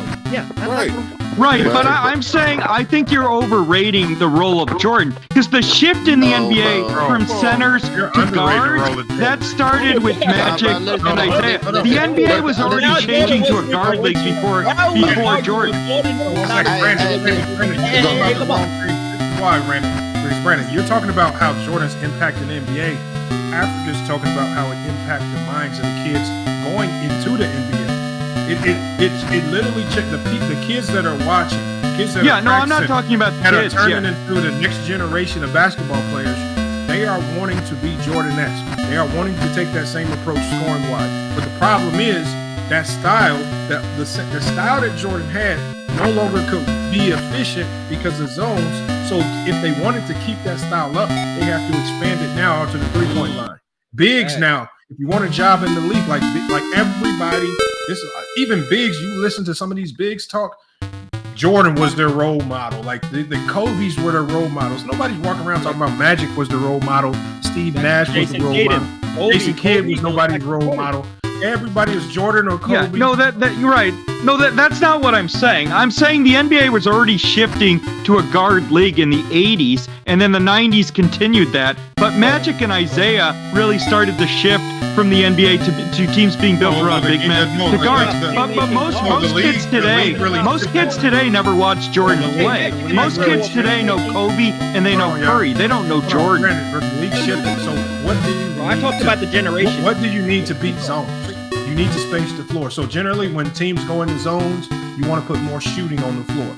So the league changed the direction away from bigs by saying we're going to allow teams to start running zones, and teams were going to answer that response by adding shooters. And this is where we had the development of more small ball teams. Even though there were small ball teams before, more and more teams took that approach, shooting more small ball, more versatility. And so they took that approach going into the 2000s because the league changed the rules. So I don't want to say it was because anything, but it was already changing before then. I don't think it was. Yes, it was. The best teams in the 90s were built around guards. They weren't built around big men. Oh, hold on. Mock Dream, he says, my role model was Steve Nash. And I feel sorry for you. You must have been. Yeah, but most kids today don't watch Jordan. Most kids today, their role models are Kobe and Curry, not Jordan. Who did Kobe mold his game after? Exactly. Come on, Brandon. Yeah, but I mean, you can always go back further. Most kids today didn't watch Jordan play. Who did Jordan mold his game after? Yeah, I mean, you can always go back. Most kids today did not watch Jordan play in the 90s. All these guys molded their games after past scorers.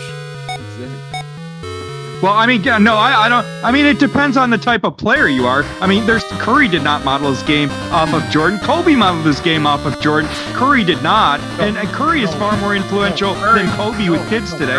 Curry is one of the few that started a trend. Right. So Curry created a trend that now hundreds and hundreds of kids are now following. So this is why people say, oh, kids didn't shoot too many threes. Blame Steph Curry. Because Steph Curry was the innovator of that. No, I think you're overrating Curry's importance. Hold on. Once analytics came into the league, the NBA was always going to move to three-point shooting. Curry's innovation from the front line. Oh, go ahead. He says, Straight Duvall says, that's false. So my kids in the 80s definitely wanted to be Magic.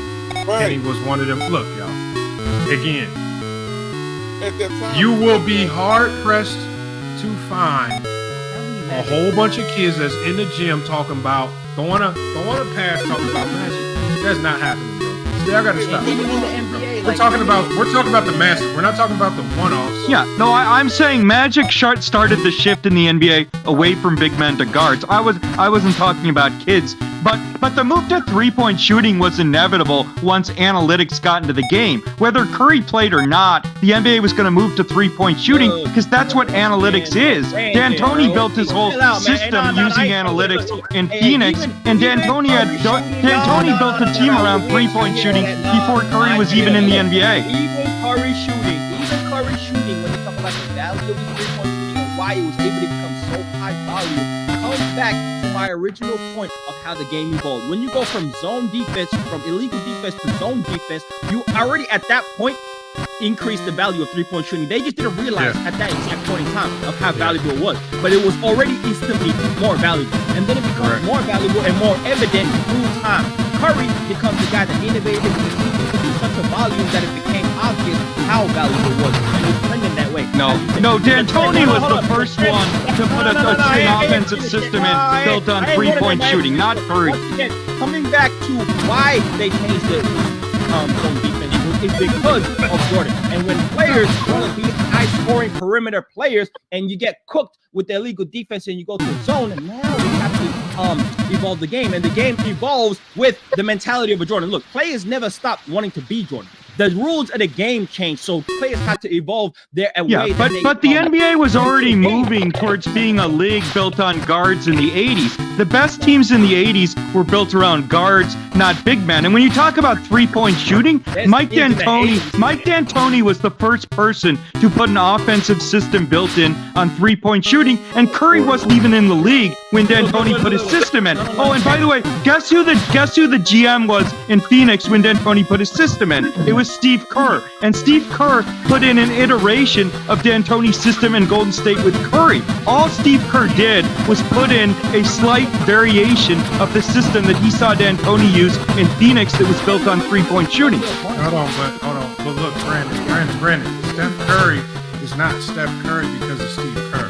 Steph Curry was evolving into Steph Curry when he was at Davidson doing unbelievable things. Yeah, but he went to another level with Curry. Hold on. What I'm saying is, hold on, y'all. Bro, Curry was not the same player with Mark Jackson. Hold on, y'all. Look, y'all. See, when we talk about Steph Curry, you didn't watch him at Davidson. You don't know what the hell you're talking about. This man was a one-man wrecking crew from the three-point line. Remember, a lot of people didn't believe that those shots he was making was sustainable, and he did it for multiple years. He led them to deep runs into the tournament with it. And then even going into the NBA, people questioned that style of play would work. Right? There were people still, they were saying he's too small, he might not work, he's not strong enough. And then since Curry came into the league, once he got through the injuries, because that was really the only thing holding him back early on, once he got through the injuries and he came into his own, he went right back to doing what Steph Curry does, which was light people up from the three-point line at a clip that we had never seen. The only thing Steph Curry did, nobody was talking about Curry changing the game until his unanimous. The only thing that Steve Kerr talked about was Curry went to another level with Kerr. Come on, Brandon, hold on. The only thing that Steve Kerr said was, because Steve Kerr even said, this is not nothing that Steve Kerr did. He just basically said, there was one game where he saw Steph Curry take a crazy shot, and he said from that point on, he said, I have nothing to say. Shoot whatever you want. I'm gonna let you be the decider of that. There's like sometimes that's how you gotta be with some players. You just have to take the handcuffs off of them. There's no special offense that they run. There's nothing, no magical formula. Steph Curry, he just allowed him to play his natural game. This is who he always has been. I don't know why y'all trying to act like some coach turned them into this. Lamont. Come on, no, y'all gotta stop trying to yell and overtalk. You gotta stop lying. And we're not gonna let you sit here and try to give Steph Curry's greatness and the trend that he started, and you trying to give it to Steve Kerr. Steve Kerr didn't innovate shit. That was all Steph Curry, and he actually started it under Mark Jackson. He was just dealing with injury. He started it at Davidson.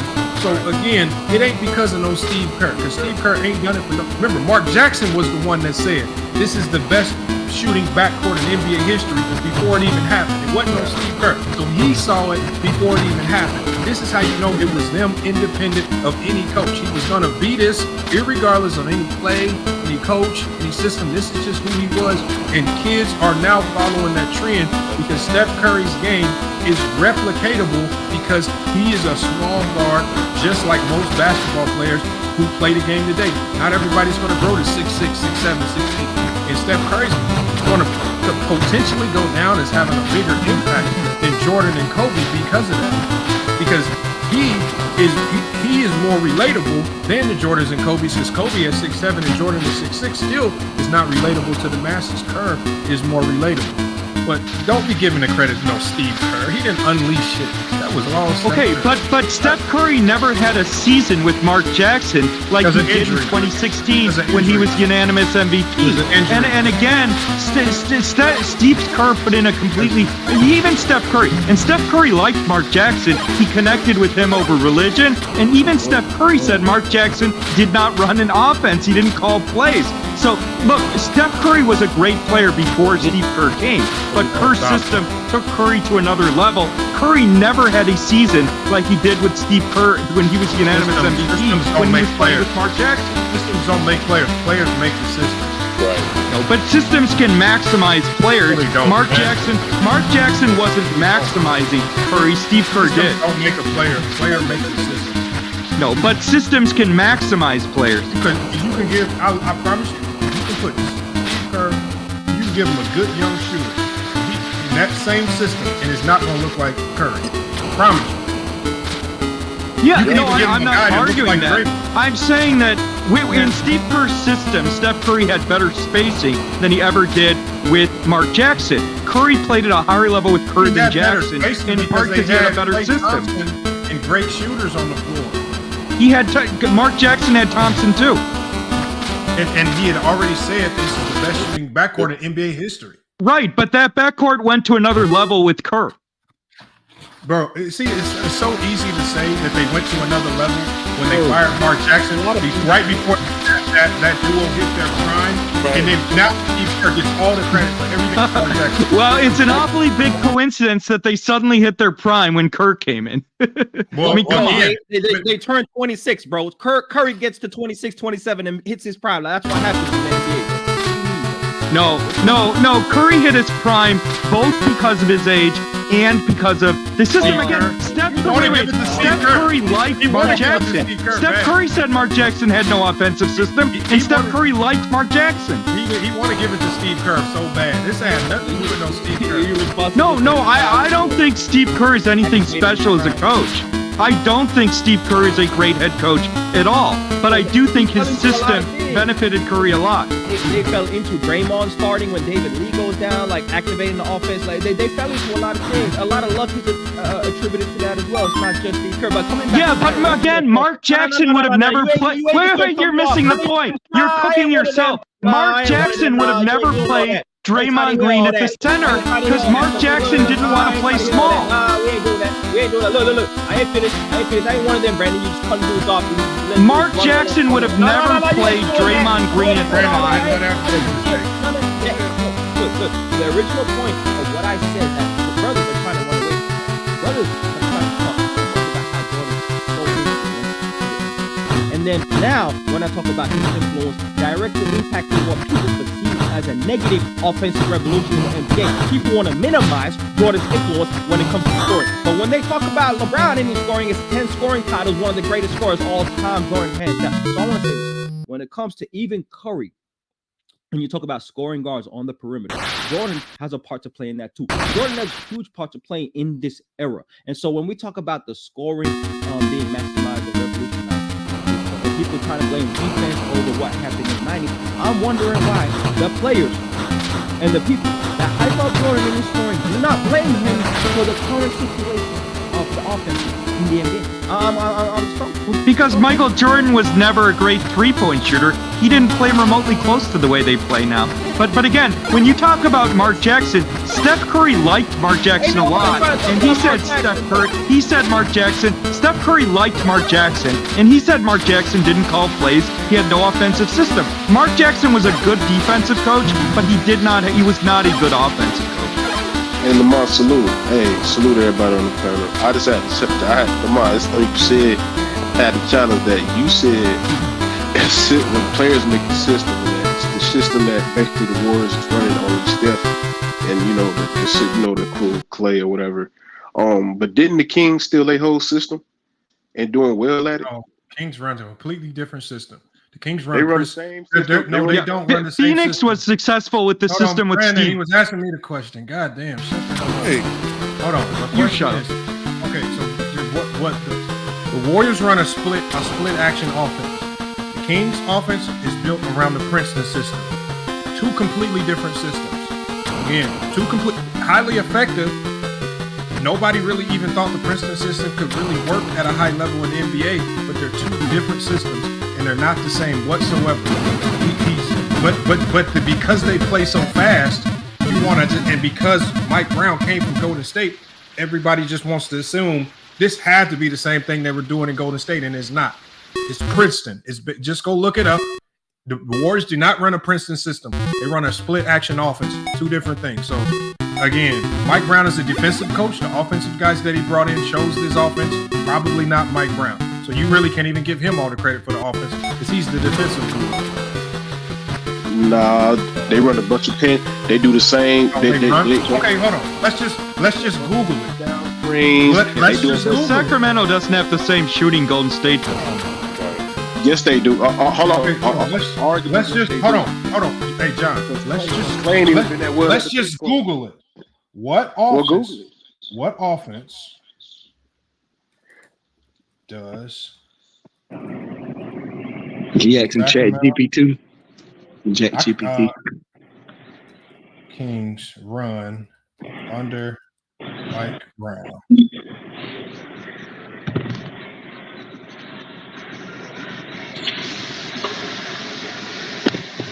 Somebody who got that background? Mingo, I gotta kick people. Mingo, fix your background or I gotta kick you. Lamont, bro, as you start that up, I just want to make a correction. It was actually Allen Iverson who was the quote unquote small guard that inspired kids of the youth to believe they could still make the league. His style of play also influenced the implementation of the zone. Yeah, so I just want to make that correction. It wasn't Steph Curry. It was AI. Who was Iverson influenced by, Sturdy? AI was influenced by Michael Jordan. Okay, so this is what it says right here, you guys. It says Mike Brown utilizes a Princeton offense, the same offense that Rick Adelman used that made the Kings contenders in the 2000s and when he coached the Lakers. That's what he runs. This is not what Golden State runs. They do not run a Princeton style offense. Now, with the right personnel, like we saw in the Rick Adelman, it could be a high. They run the 5-point. How they had just how they got Sabonis and Draymond. Hold on, the 5-point is Princeton. The 0.5 is Princeton. And you talking about what a 5? Bro, what the Princeton offense? You guys listening to John? I want y'all to Google the Princeton offense. Can I no, John. Because again, I'm not allowing stupidity to take over the channel today. You got to stay on mute or get out the stream. Because Princeton offense. The first principle in the Princeton offense is you need to designate the point. It's called the point of your offense. So when he said the 0.5 offense, that's how you know it's the Princeton offense because he said 0.5. So he knows it's the Princeton offense. He even said the 0.5 offense, but now he's just trying to dance around it. Now you need to go Google, John, what the Golden State Warriors run. It's something completely different. Okay, so what do the Warriors run? What do the Warriors run? I just Google Sacramento. We read the same thing we read. What do the Warriors run? Google the Warriors. Okay, now Google I'm talking about Sacramento and the same way you have Sabonis. The point not the same. Draymond. Let's pull up the video, you guys. Let's just pull up the video that helps them. So Sacramento Kings, the Princeton offense, we're gonna pull up their chin series. Okay, hold on. Let's just do this. We're gonna pull up the video, not just me talking. Let me share my screen.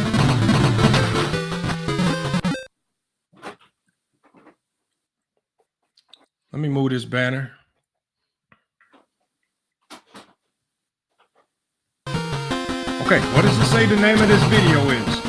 Sacramento Kings Chin Series, NBA Princeton Offense. This is not my video. This is from Half Court Hoops. Okay, you're the one that said they run the same thing, and then we're gonna go look up what Golden State runs. So let's play this.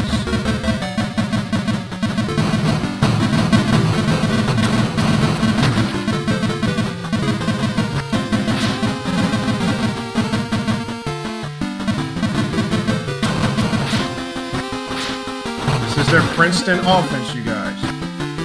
Now, I want to ask you guys, do we see split actions? Do we see any split actions happening?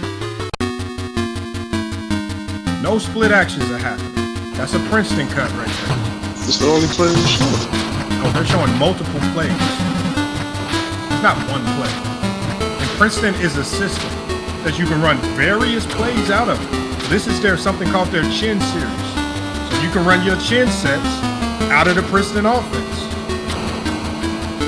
Yeah, that's definitely. This is not the split action offense that Golden State runs.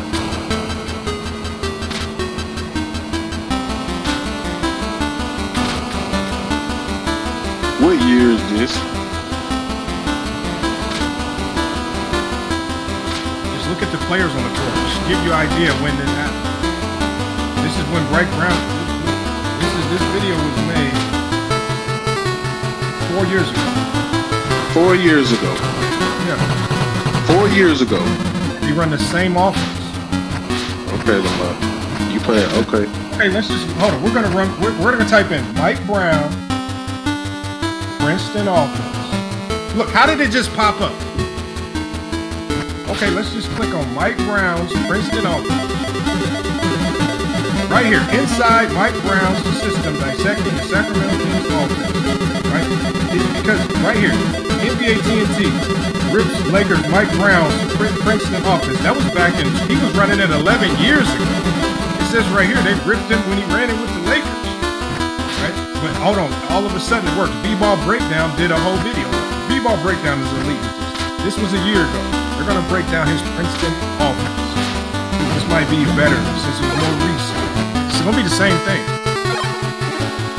Princeton Brian actually talked about that. You said one of the biggest things we learned from it, the margin from the Cavs, was to try and do offensive. Let me play the audio with this so he can hear the audio.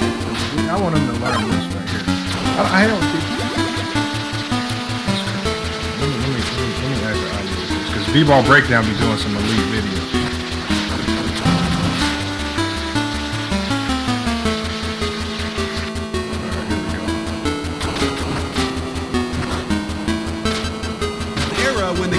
One of the best teams in the NBA. The Kings are channeling the ghosts of basketball past by running an offense designed by Pete Carrill, the famed Princeton offense coach who just so happened to bring his concept to this very same team, giving them the kind of offense and success that Sacramento hasn't seen since, until now. Carrill created this offense when this song came out coincidentally, and to combine this kind of movement and passing with the incredible skill level of today's player, you get the kind of pleasing basketball that would make the coaching legends of yesterday applaud. So let's break down how it works. The basic action is for the big man to dribble towards the wing, who then cuts to the basket, followed by a handoff to the player coming out of the corner, who can then get it to the middle for the floater. The center makes the handoff into an earlier pass, just becomes a pick and roll and a 2-on-1 against the opposing center. They find this action out of a lot of different initiations. Here's a skip pass to the top. Herder recognizes formation and immediately cuts back door. Keegan Murray cuts into the handoff, and if the defender goes underneath, he's pulling the three. Let's not forget the initial backdoor cut, putting a lot of pressure on the defense with the space out weak side and no help rotations. A great solution to stopping this is to deny the handoff after the back cut. Well, that triggers another back cut, and Trey Lyles gets to show off his athletic ability. More options that can be done is reading the act. The backdoor cutter can stop and set a screen for the corner man before getting the handoff. And if that's denied, then another backdoor cut, and the basic action continues to flow as the handoff leads to an open three. Lamont, you can't play this video. Bounce play in reversal, you get another statement. I can't be. I know the dude that runs the channel. He's not gonna flag my video. So look.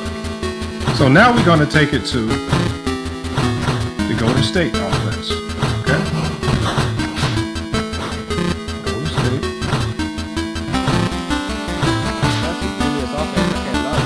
Now, the only problem is it's extremely difficult to run because you have to have guys that are really, you got to have a good passing big. You got to have guys that are willing to pass, and it works primarily because it's a bonus. Remember, it worked with the earlier version of the Sacramento Kings because they had D-Box. Yeah, you got to have, like, honestly, most complex offenses, like, need a necessity to have multiple playmakers. So, honestly, it's not ironic we're going through this. Lamont, but actually, Gil and Kenyon's going through this. There's actually the defensive impact of 3-2 zone, and they asked, one of the questions was, what's the most difficult offense you had to learn for Princeton? Okay, hold on. So 2 years ago, he did a video on the Golden State Warriors offense. Let's check this out, y'all.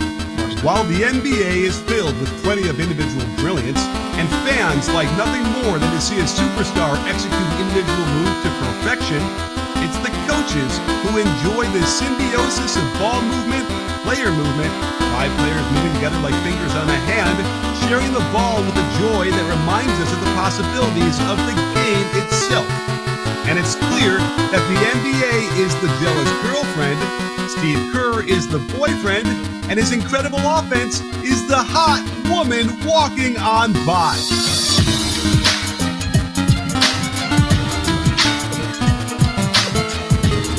It's important note that this analysis is all about the process, not the result. So we can put aside the fact that the Warriors ranked 16th in offensive rating. They ranked 5th in generating wide open three-pointers, and perhaps their solution is to shoot even more of them. Last night against the Hornets was a prime example of how good this offense could be, especially against a Charlotte team that has struggled mightily on defense so far. Let's start with the Warriors' bread and butter, the low post split. The basic idea is that the ball penetrates the defense with the low... What did he call it? Called it the low post split because they run split actions. And we don't keep it playing. Post entry pass, and the passer screens for the shooter above the elbow. Because this is a perceived mismatch down low, the defense doubles, leaving Draymond open on the backdoor cut. This forces the rotation and a kick out to the shooter in the corner, who makes one more for the wide open three. They utilize a quick step-up screen to establish low post position for Bielitsa, and this time, because the shooter was the guy feeding the post, this split screen turns into a flare, leading to another wide open three-point shot. Another split screen. Steph brings it up to the right wing, but sees an advantage with Draymond on the opposite block. So the reversal sets up another low post split. Payton forgets to screen, but Poole not only gets open, the pass lures his man out of position. Middle penetration forces Hayward to step up. Rozier is late sinking on a nicely timed backdoor cut by Wiggins, and they get the layup. Where this offense becomes so hard to guard is the organic use of these same concepts. Like this feed to the corner is the same as a low post entry. Draymond screens to the shooter at the elbow to get Poole open, then short rolls, as if this was a ball screen, and had the pass not gotten deflected, you can see how easy this 2 points would have been. I love this one. After Poole enters to the low post, you can see his man sets up to defend the split with Curry. So Poole reads this and just relocates to the corner for a wide open three on a simple pass out. What makes Curry so hard to guard in this action, despite them running it so often, is his ability to freelance out of it. He reads the defense and backdoors instead of using the split screen. There might have been a chance at a lob. I think y'all did it. I think y'all did it. Hey, Lamont, you need to get your NBA video coverage. I said this. I told the nigga it was a. I told him what the Kings run. They run Princeton. The Kings run. I told you what the Kings run, so I don't get the point of you playing the video. Okay, yeah, hold on. You said the same thing as the Golden State Warriors. Okay, and they don't. It's completely different. You wasn't watching that?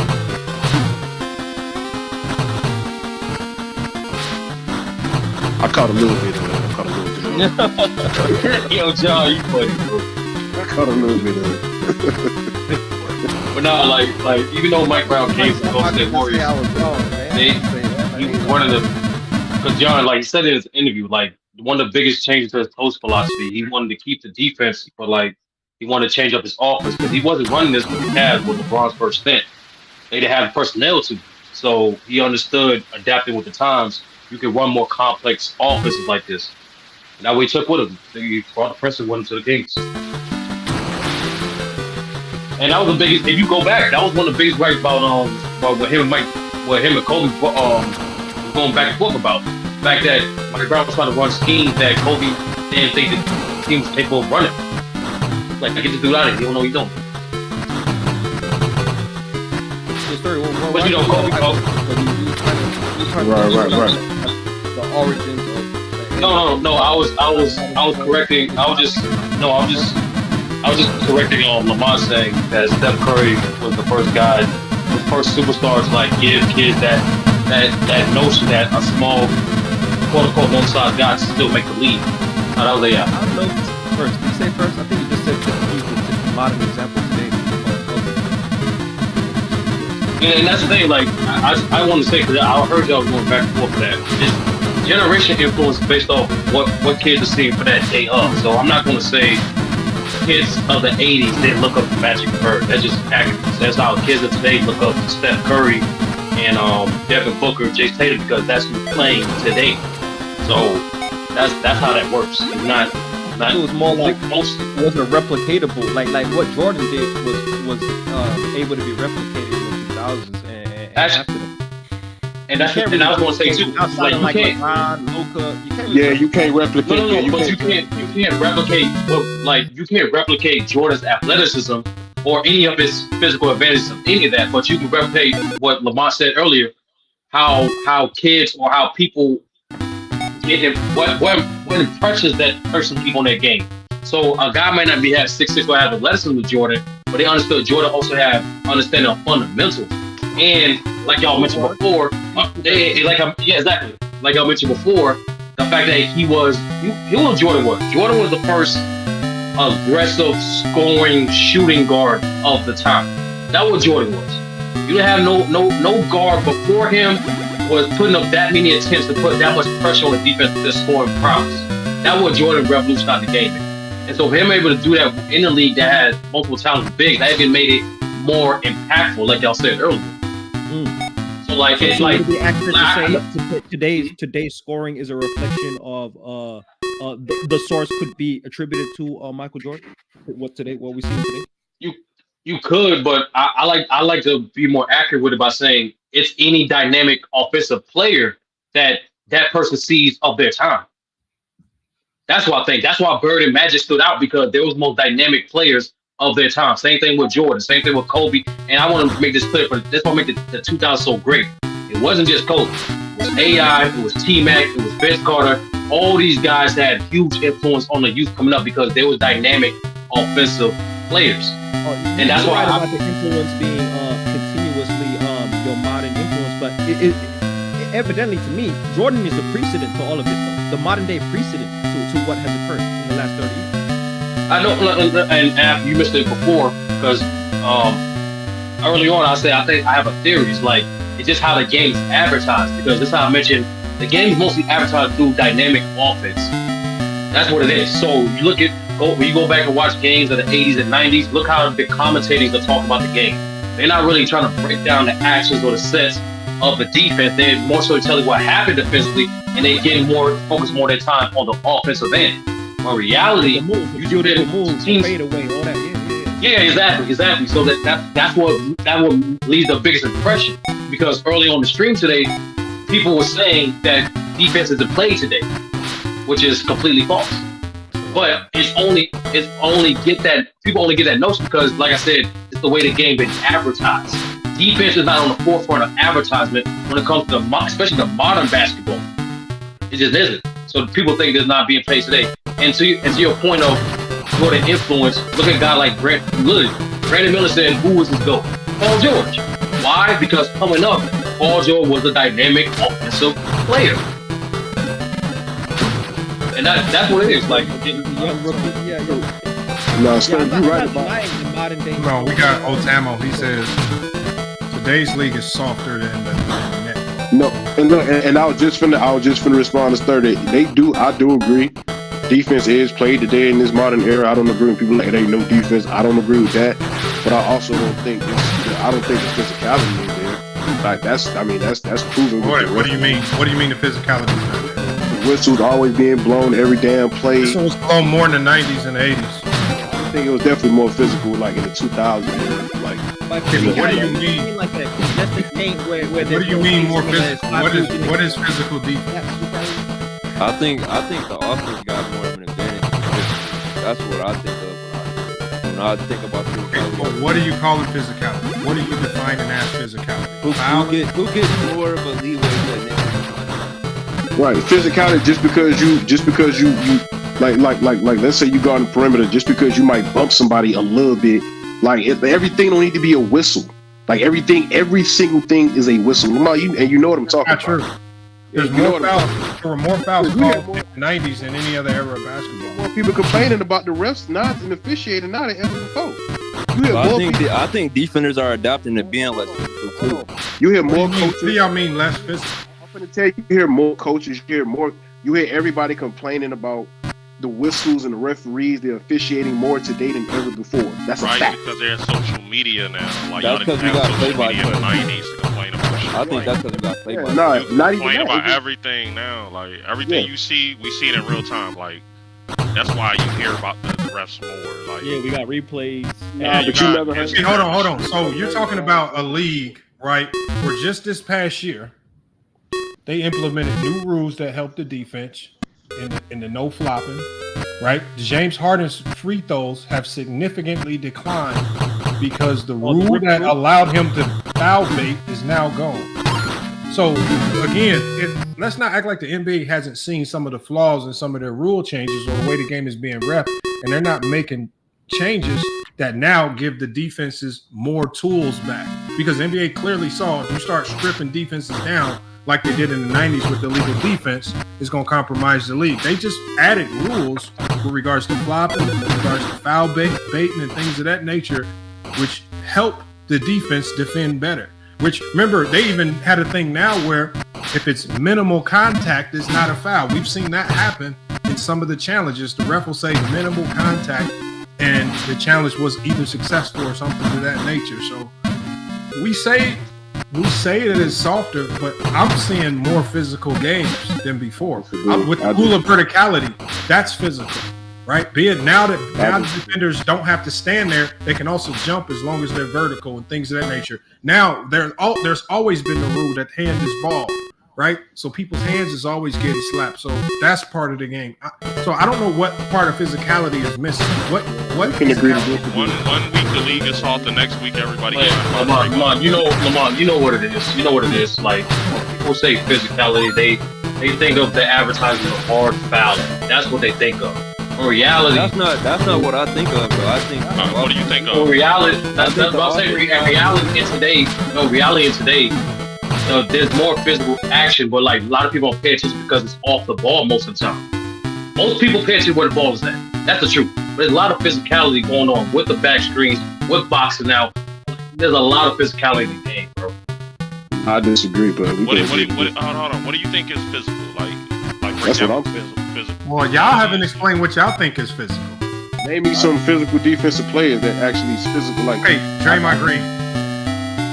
That nigga bitch suspended. You talking about the flagrant foul? No, you're talking about the foul. See what I said, Lamar? You're talking about the foul. 1 minute Hold on, is Brandon. Hold on, y'all. I'm only talking about Draymond Green's defense, not the fouls. And I'm telling you right here, playing physical defense doesn't mean flagrant fouling. It's two totally different. Are you saying Draymond Green's not a physical defender? Yes, I do think he's a physical defender. I do. Okay, yes. so that's one. Okay. Anthony Davis. Physical defender.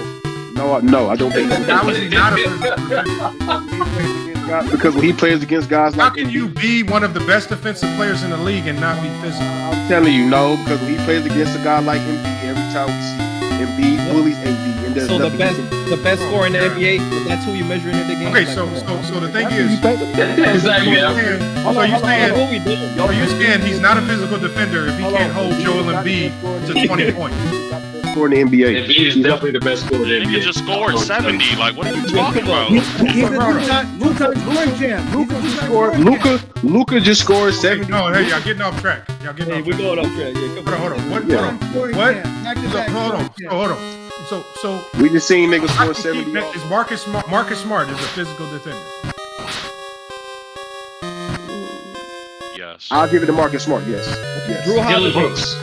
Yeah, Drew Holiday, Dylan Brooks, both. Yeah, physical defenders. So that's 4. Jaren Jackson. No. Giannis Vincent DeCupo. No. Alex Caruso. Yo, Drew Holiday. What about Drew Holiday? He already said Drew Holiday. No to Giannis, bro. Okay, hold on. We got Jimmy Butler. 4. We got OG Anunoby. We got Rudy Gobert. Butler's a fact. Nah, Rudy ain't good. Nah. What about Bam Adebayo? Patrick Beverly. Facts. Patrick Beverly. Patrick Beverly's another physical defender. Bam Adebayo. I'll give you Bam. Okay, so you named how a does lot Bam physical and Giannis not physical? No, I'm gonna give you another guy that's physical. Gary Payton II is physical defender. Yes. What? What are y'all talking about? Yes. What's his name? Alvarado from New Orleans is a physical defender. Brooks from Milwaukee, physical defender, one of the best in the league. Bam Adebayo, physical defender. Aaron Gordon, physical defender. Would you say Vanderbilt from the Lakers? Evan Mobley, physical defender. I'll give you Aaron Gordon. That's 7. What you mean 7? He's saying some of the guys we name are physical defenders, but reality is. How about you tell us the physical defenders that you think? Y'all name it, and I'm just agreeing. What I'm trying to get from him is what is his definition of physical defense? Yeah, that's what I'm saying. You got to give your definition, John. You got to give your definition of what you think physicality is. So y'all remember how Tony Allen is a prime example to me of a physical defender. And he's a guy. What is Tony physical Allen, defense? Physical defense. No, I don't want examples of players. I just tell me what physical defense is. Man, you can't make me say what I'm saying. I'm telling you what it is. So listen to what I'm telling you. No, don't tell me players. No, that's what you told me. And I was he's trying one to tell guy. you. Yeah. Cut me off. No. He's just trying to name players. Tell me what physical defense You is. keep cutting me off. Why you keep cutting me off? Because you keep naming players. Like, so for example, if you guys ask me what is physical defense, you know what I'm gonna say? Chucking cutters when cutters dive through lanes, right? Tagging guys on the rebound, on the box out, right? Always finding bodies, right? When you chase over screens, always getting back attached. When you hedge, making contact, when you hedge hard and recover. Things like that. That's physical defense. It's not fouling. It's within the rules of the game, but you're showing a level of physicality that's within the rules. A lot of times, physical defense is happening right before your eyes, like with a guy like Matisse Thybulle, which he never will get credit for. Right? I like Matisse Thybulle. Again, I don't think y'all even know physical defense when you see it. I like Matisse Thybulle. You probably only think it's on ball only. They don't even take into account the off ball shit. As a defender. When I think about physicality, I'm thinking about who get the advantage because it's gonna always be physical. Basketball, a contact sport. So whoever gets the most advantage to initiate that contact, to me, is where the physicality. Contact is not always advantage defense. Sometimes if you make contact, that's what I'm saying. There's certain offensive players that you have to play with space. Like a Kyrie Irving, you can't go get physical with him. He's gonna drop you to the ground. You have to play certain guys in space. So certain guys you can't be physical with, or you will get barbecued. So you can't always be physical. I'm not saying that. I'm saying like when it comes to initiating contact and stuff, I think offense has a lot more advantage. No. Play rules. Defenders initiate contact. The only thing you're doing with a good ball handler is selling where you're at or where you're going. You're tipping the defense. It's almost the best defenders in NBA history, like the Pistons, are the defenders that can play in space and without contact, because then they can always beat you to the spot. But the guys that are like to run up and be physical, that's the number one sign, especially on the perimeter, that you're dealing with a guy that's not confident defensively. That's one situation. That's not one situation. Guys that like to run up and be physical on the perimeter are generally the guys that know they can't defend and stay in front of you with their feet. So what they try to do is... I'm saying that's only on-ball defense. And Lamont, didn't they take out the there's a lot of we can talk about every element of a lot defense. Of off-ball stuff. Okay, so when I asked you what is physical defense, you tell me what physical defense is. I'm saying I think it's less physical. I think what's less physical? What are they doing now? What are they doing in the past that you couldn't do now? Like I said, it's always gonna be physical. What are they doing in the past? What did they do in the past defensively that you cannot do now? What did they do in the past defensively that made it more physical that you can't do now? And please don't say handshake. They made the freedom of movement rules. What did teams do in the past that was more physical that they're not doing now? I said the rules lean in favor towards offense when it comes to physicality. So it's the balance. What are players doing in the past that was more physical than what you see today? What is more physical? What you mean? What are players doing in the past? The league. That's because let them answer. Let them answer. Let these niggas show they work. For example, a lot of people like to say you can hand check in the 90s, right? Hand checking to me is not physical. Hand checking is what you just naturally do when a defender turns his back and is dribbling with his back to you. You put your forearm on his back. That's what you do that anywhere on the and they still do it in today's game.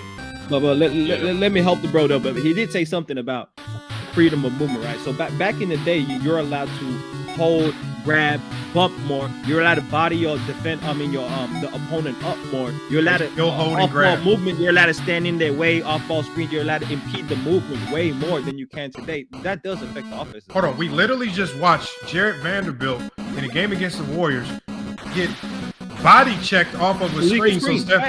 No, it was not illegal. The refs called it. The ref said it was clean. No. The ref said it was clean. Yeah, the ref was wrong. Saying it's a lot more illegal. Hold on. So it was a legit screen, wasn't it? It was right in front of the refs. It was a Golden State screen. Yeah, it was Golden State screen. It was a moving pick. Hold on. Y'all can't cry about. You can't call foul when you see a physical play. You just have to say it's a physical play. By Draymond. It was definitely a physical play. Definitely was. So don't cry foul. Oh, it should have been a foul. No, it was a physical play, and he wouldn't have done it if he didn't feel it was outside of the scope of the rules. If you watch Draymond, he kind of doing that his whole career. Hold on. So he's been doing it his whole career. I thought it wasn't a physical game. Like kicking dudes in the nuts. That's not physical. We're only talking about the legal basketball plays where the whistle's not blown. You guys just said Draymond Green been screening like that his whole career, but thus meaning he's a physical player, and the league allows physicality. People in the next law. You run to the non-basketball stuff like just to deflect. You guys just admitted he's been screening like that his whole career. That's physical. And then when I talked about it, that should have been a foul. You're crying for the foul now. So what do you want? You want more foul calls or do you want physicality? Which one? I want a balance. He was talking about y'all want. That sounds like y'all really want more foul calls. I want a balance. So his thing. I want the offense and the defense to be able to be out about each other. But he talked about offense, which they took out where the offensive player could jump into the defender. But what he's interpreted as balance. What he's interpreted as balance is. When the offensive player kicks his feet out now, it's an offensive foul, right? Facts. That helps the defense. Yeah, but it's not the rules, Lamont. They didn't used to call that in the 90s. Reggie was sprawling his feet, kicking his feet. They wasn't calling that in the 90s. Well, yeah, that's why they made the rule for Reggie. But like the thing is, Lamont, so they was letting Reggie get away. So it's Reggie. Reggie was just getting away with a whole bunch of offensive fouls. Oh yeah, Reggie did a lot of dirty. Reggie was doing a lot of dirty stuff on the ball. We're not gonna talk about it. Well, I'm saying so did the offense not have an advantage then when they was allowing Reggie to kick his play and do all that stuff? 1,000%. But the brother's saying, in terms of balance, the thing is, we're getting there. No, it's never going to be an absolute balance. But I think what he's saying is the personnel hasn't caught up with the offensive talent yet. These guys' talent from 1 through 5, there's 10 guys like who are versatile players. They're like, you rarely see teams that have 3 or 4 guys that only can do one thing. So the thing is, the defensive personnel have not yet to catch up to quote-unquote make the game appear more balanced. In order for the defensive personnel the league needs, the majority of the league has to have multiple 6'7" to 6'9" guys who will switch on multiple positions defensively. That's the only way you can quote-unquote catch up. It's not the rules. It's the personnel. It's getting there, but it's not there yet. And that's consistent. That's consistent with every major rule change in NBA history. It took time for the offense to catch up to the zone in the early 2000s, and it caught up to the mid 2000s. I don't think any of this has anything to do with physicality, because players. No, I don't either. Players will always find a way to be physical with any rule change that's made. They're always going to try to find a way to cheat the system, do something. There's still a lot of jersey grabbing in today's game. There's still a lot of pushing going on, outs and things of that nature. There's still a lot of dirty stuff that goes on that the ref again. Kobe even talking about how he would get away with certain fouls just because he started studying certain angles where the refs just couldn't see certain things. So he knew, we get here, I can go do this, I can do X, Y, Z and get away with it because the refs ain't got a good angle on this call. So players study these things. They know how to be more aggressive, when to be more aggressive, take the cheap shots when they're there, how to annoy offensive players. They do all that stuff. It's just in today's game, offensive players have become so great, they can nullify a lot of these little trick bags. Those tricks and Let me ask you something. If you was a coach, right, in the NBA today, and we move on from the and Luka's playing 5 out, they got Brad Williams at the 5, right, and they're spacing the floor, everybody 5 out offense. Got Luka, how you defend? I'm letting Luka do Luka 1-on-1.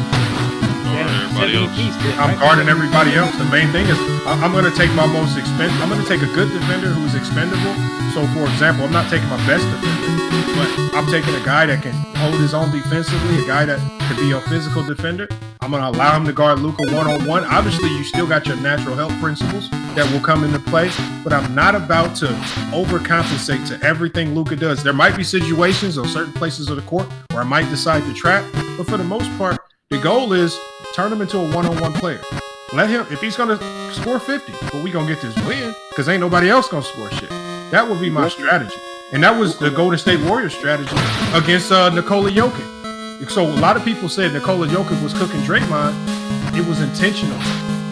Jokic, get your 30, but you ain't getting 10 assists. And Draymond Green said, we studied when he has under 6 assists per a game, they lose at a high rate. So their goal was, let's stop everybody else. Go ahead and get your 30. But people will say, oh, Jokic cooked Draymond. No, it was built into their strategy.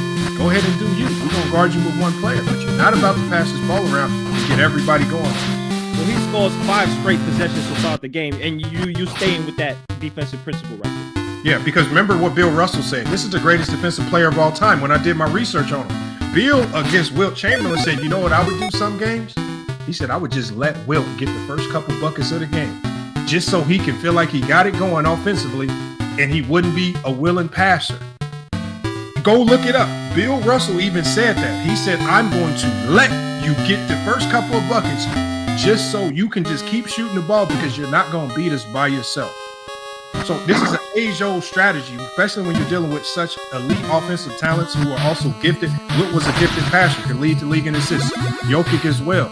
So again, when you're dealing with these otherworldly talents like a Jokic and even guys like Embiid sometimes when he decides to pass, you just have to pick your poison. You just have to live with that strategy. Because if your strategy...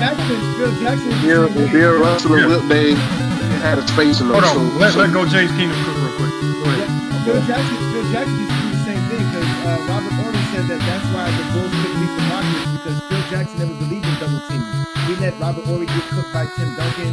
He always used to think what Lamar is saying, one player is not going to beat us.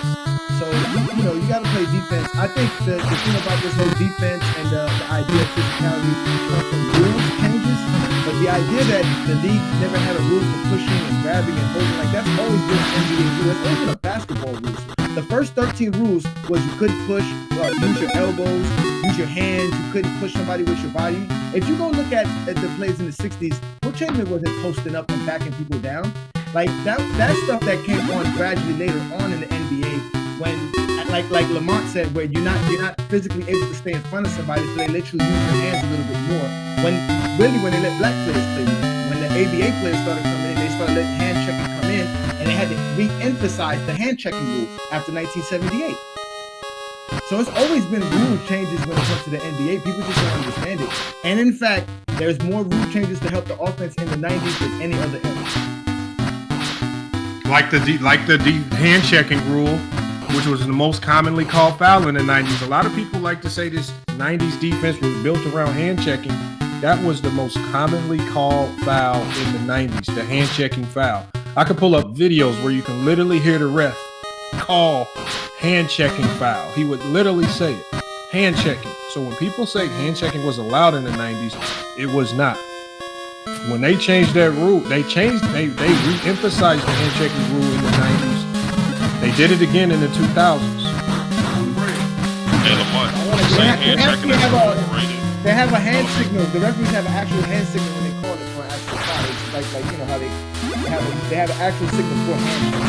It's been there well before the 90s. Hand checking has always been illegal. Never been able to hand check. Well, would y'all say hand checking was like an overrated element? So I guess to playing defense, because we hear hand checking being used a lot. Like, it doesn't work. It's the way people say, it's the way people use hand checking. Like Lamont said, like hand check. Even when you go back and watch those games, right? It's like they've been hand checking when guys turned their back. So now guys who have better handle, who are better shooters, who better, and most importantly can shoot off the dribble now better, you can't hand check someone faced up. You saw it with 2000 when Jordan tried that shit and AI crossed the shit out of his ankle. You just dumb. When you hand check somebody that's face up, you're shifting your off balance already.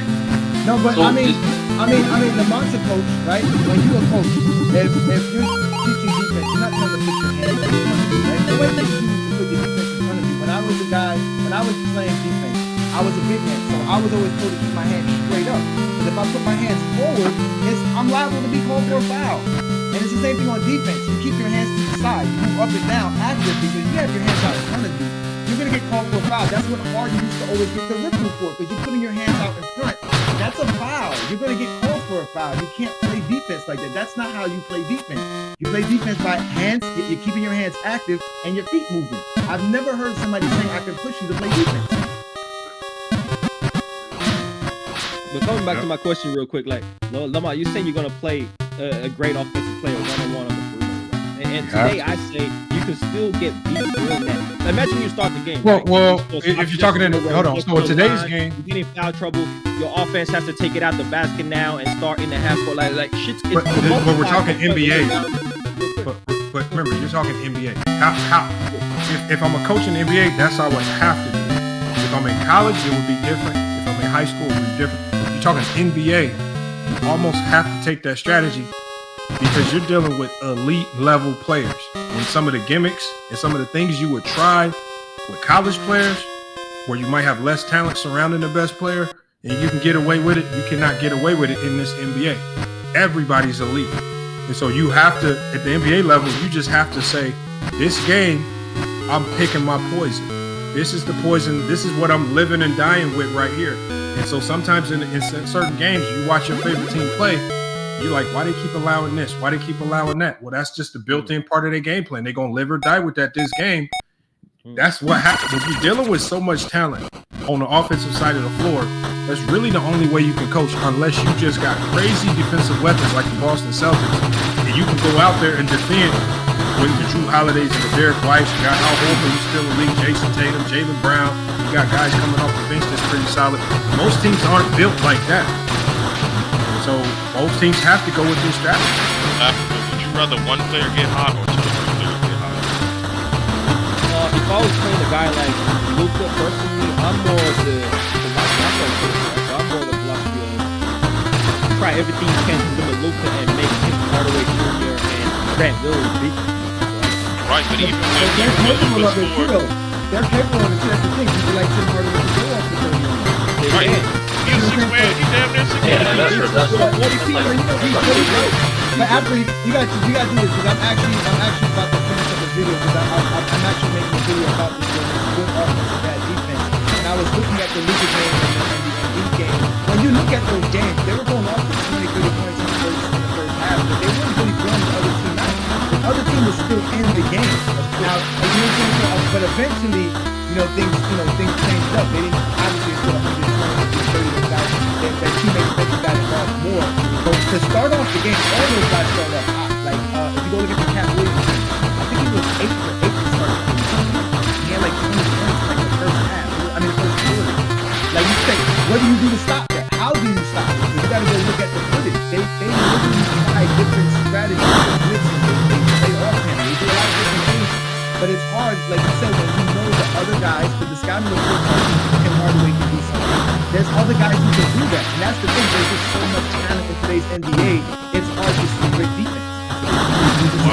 For a big, I would say it's a bit different. Like Embiid, like you're trying to stop whatever you can from him getting the ball in the first place. Right? So with a guy like Luka looking for the inbound, you have to pick your poison. And so do you allow his playmaking to beat you and he's past the Hardaway Jr. to beat you, or do you let his scoring? It's called doing your work early. No, but Embiid could bring the ball up the floor. Jokic could bring the ball up the floor. These guys, these big men, Cat can bring the ball up the floor now. These big men, Bam brings the ball up the floor now. They get the rebound and they run. I feel like everybody has an Achilles heel. KD kind of exposed, like a lot of people thought KD didn't have an Achilles heel until the Celtics exposed him. And they basically kind of exposed, we do our work early. Because remember when they swept them that year, they made Kyrie and KD switch roles. Kyrie was generally the guy that goes ISO at the top of the key, while KD would catch it at the elbow and work from there. They made them switch roles, and KD had the ball at the top of the key and lots of shot clock. And he's the one struggling to go off the dribble, attacking from the top of the key. And so they struggle in that sense. So defenses are going to do something called doing your work early. And it takes physicality to do this. You can't just not be physical. If you're not physical, KD's just going to walk to his spot and then walk you down. Then you're going to get him the ball. He's going to torch you. So it takes a level of physicality to stop these guys from getting to their spot. When the shot clock's running down, so you have to do your work early, make them catch it in spots where they're not as efficient by understanding the scouting report. If they're weaker going left or right, you have to understand that. So these guys have to not only play good defense, they have to recall scouting reports on the fly. They have to incorporate all this information quickly, and then they have to deploy it very quickly. You know, you have a split second to make these decisions. You have to make these decisions very quickly because you're dealing with elite offensive talent. So, why do you think that? I didn't even say Cat Williams, y'all. My bad. I meant to say Carl Anthony Towns. My bad. Nah, that's what I'm saying. Like, why do you think like Devin Booker and Carl Anthony Towns, aka Cat Williams, can score like 60 points and still lose? You're like, nah, y'all go ahead and get y'all shit, but ain't nobody else getting their shit on. And even they're the only ones that lost. They're the only two guys that lost. Right, but the other players who facilitate, who can facilitate, won. And even in that Mavs game, the shit was still close. Luka had 70 points. It was still a close game. You know, so you know, I would rather one player get hot. Hold on. Why am I hating? Who's Lil Ralph? Who you talking about? He says, I coach young 12-year-old brothers. Young guy, why you say that? That's to Ralph. No. Ralph because I said I wasn't a coach. I mean, like, I don't coach high level. I coach young brothers. Right? Ralph questioning my coaching part. Bro, coaching on any level is hard. And I'm gonna tell you, the hardest basketball to coach has to be by far women's basketball. Why you say that? Oh my God, man. Oh my God. Because I'm just watching them. This is why I've said I don't know if I could coach them. You have to be so technical. Because the women's game is, it's because with men, I can coach a lot of read and react, and I can let these guys just go to work and just pure athleticism, skill, just go to town because that the pure skill takes over. But in that women's game, every now and then you might run into that women's player that kind of plays like a dude and just can do whatever, like the Maya Moores and whatnot. But for the most part, you're dealing with a lot of players who I'm talking about. Plays got to be pristine, execution got to be on point, and then you got to understand with the lack of athleticism, you got to be able to understand what types of plays will be most conducive to their lack of athleticism. It's tough right there. I would struggle with that. These kind of press, like full court press right now. They don't get it. They don't get how to establish the ball handler like this. I would say teach zone first. Teach zone first, and then zone press, because zone presses are just an extension of the zone. So like when we ran our 1-3-1, we ran our diamond press, we would always drop into 2-3. So teach zone and then just stretch it out. Basketball here, they don't allow you to play zone. Oh, yeah, they do that in some places out here. Yeah, they do that. They do that in some places out here. So you must be coaching a little bit. Yeah, they're like 11, 12 years old. Until you're like 16 years old, you can't play zone.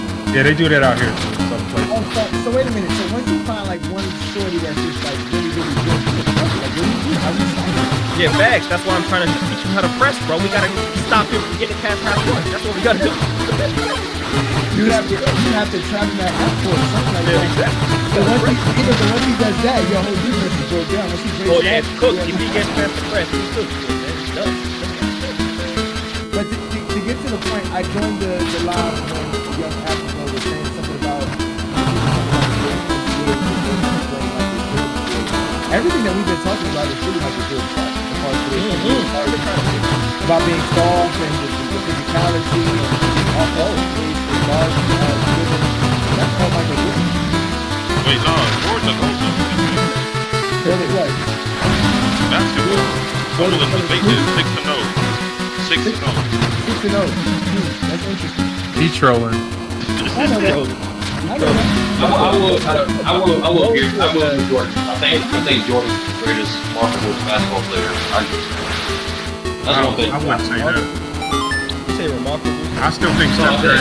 Steph Curry's the most remarkable player I've ever seen. No, not remarkable. I said marketable. My bad. Marketable? Yes. That's why a lot of people say he the GOAT. Like just how the NBA marketed the nigga back in the day. I think that's why he won a lot of his awards. I don't know if Jordan is the Marketable most. to the 90s in that era because then again, a lot of the things that we would downplay for today, we would have a way to do right now. Oh yeah, he said it himself. Jordan said it himself. Like Is Jordan marketable or is his brand marketable? Jordan's definitely marketable.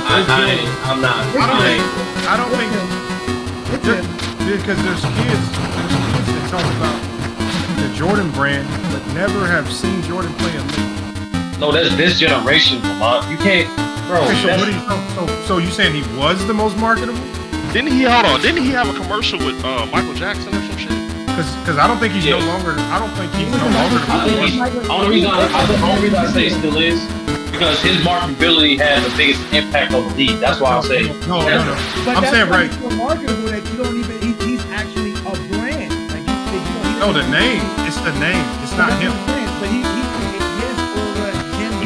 But it's his name though. What made that's people like buy the saying, Jordans? hold on, that's like saying, like for example, no, it's the culture. For example, the owner of Sam's Club, is it him or is it the brand? Brand. Yeah, but Lamont, what made those kids buy? What made those kids buy the There's a whole bunch Jordans back of companies who the name and the brand sells, but nobody cares about them even though it's the same name. I think youth today no longer care about who Jordan actually is. Because Jordan himself, you can't just stick old Jordan right now on a commercial thinking you're going to convince these kids to buy something, but the Jordan brand itself does, and they use other athletes to market the Jordan brand now to keep it selling. I don't know. Yeah. Right. No. All he does is recycle the same shoes though. Yeah, most kids buy Jordan because it's part of the fashion form. They want to pay rappers. But they're buying the brand, not him. Yeah, not him. I agree. But 30, that's now though. That wasn't in 1990. I know. That's what I'm saying. Let me ask you about this. If Magic takes that Nike deal, but Michael, is it the same impact? It is the same market. No, he didn't. I don't think so. Because here's the reason why I say that. The reason why, because at the end of the day, Magic still shared that spotlight in the 80s with Bird. Then they had a Chuck. So no matter what. Jordan had to share it with both of them. No, who? Jordan had to share it with both of them. No, I'm talking about the 90s. I'm talking about the 90s. You know what I'm talking about. I ain't talking about the 80s. I'm talking about the 90s. I'm talking about if Magic takes that Nike deal and he gets the first the same exact deal they do at Magic. If Magic Johnson takes that deal, does that Magic Johnson plan to take off like Jordan? Could he fly like I don't think it's take off like Jordan. Like I said before, Jordan had the spotlight to himself. David Stern made sure of that. The rest of the mainstream media made sure of that. To the 90s, it was the Jordan show. No, but still, in the 80s, it wasn't just. It was a different culture. No, you're missing the point. Listen, Nike, I think Nike told him something. He had to sell like 1 million shoes, like a year or something like that, and they sold 1 million shoes. Yeah, something like that. Yeah. You see what I'm saying? Like that Michael Jordan literally changed how companies like Nike and them saw team sport athletes. Prior to that, it was boxers, tennis players, golfers. Yes. That was in the deal. Jordan showed them that you can actually market your brand through an actual athlete that plays for a team sport. And he took it to another level. No, he did. That's why David Stern decided to do what he did with Jordan in the 90s. If you're telling me I have a rookie guy that wasn't even my first overall pick, sell over 1 million shoes in a week, what do you think I'm going to do if I'm the commissioner of the NBA? No, what I'm saying is that's their marketing strategy then, and it worked. But I'm saying he made his Jordan did a good job of making this brand so big that just it's the brand. Like when Jordan, 50 years from now, when Jordan's probably no longer here or relevant, probably be old and decrepit somewhere, his shoes will still sell because the brand, and they're going to still continue to use other athletes to propagate that brand. They don't still use Jordan's face to still market the brand. They're using the Zion's, the Lucas. I think Lucas now Jordan brand. They're using other athletes. Ain't nobody buying no damn shoes because of Zion or Lucas. Hold on. You know how many of my players wearing the Lucas Jordans? How old are your players? Are they sponsored by? 18, 19, 20, 21. Are you sponsored by them? Yeah, our team. No, hell. That's what Oh, yeah, talk about Jordan. Hey, hold on. Hey, go James.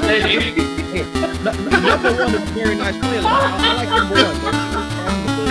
Hey, go James. Was anybody trying to pass like Magic, or were they trying to jump like Jordan? How do you know that? Did you see our jersey? Yes, I put that in the comments. Oh wait, I put that in the comments. The 90s players, majority of the 90s players were more influenced by Magic than they were by Jordan. No, I'm not talking about the players. I'm talking about the consumers who are buying these shoes. They want to pass like Magic, or they want to jump like Jordan. No, again, that was Nike's brilliant strategy. That the shoes were what they were. So that's why it was such a brilliant strategy. Because Michael was doing things nobody ever saw, and they were claiming it was because he was wearing those shoes. That's why people today still tell you when I'm wearing Jordans, I feel special. That was the No, hold on. No. Nobody hoops in Jordans no more. Basketball players don't wear like the actual Jordan shoes. They don't really work on the basketball court. Like they break down very easy. There's like one nigga. That's PJ Tucker. He's probably the only nigga that's PJ Tucker. That's because he's sitting the whole time. He needs his feet. Oh, Lamar, you nasty. Yeah, that's nasty work. He in the rotation. Go through that.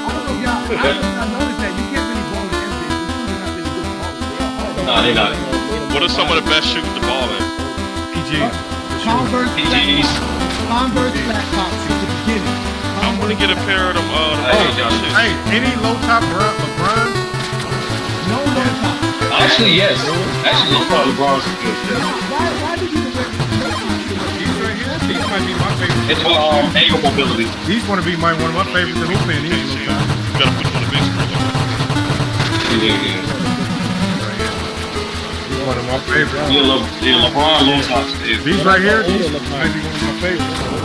I broke my ankles like twice playing basketball. I couldn't see myself playing no low tops. Now here, hold on. Here's some low tops that you can't hoop in. These might be some of the worst low tops. Who's that? Kevin Durant? Oh, they did. KD's, yeah. Why they do that?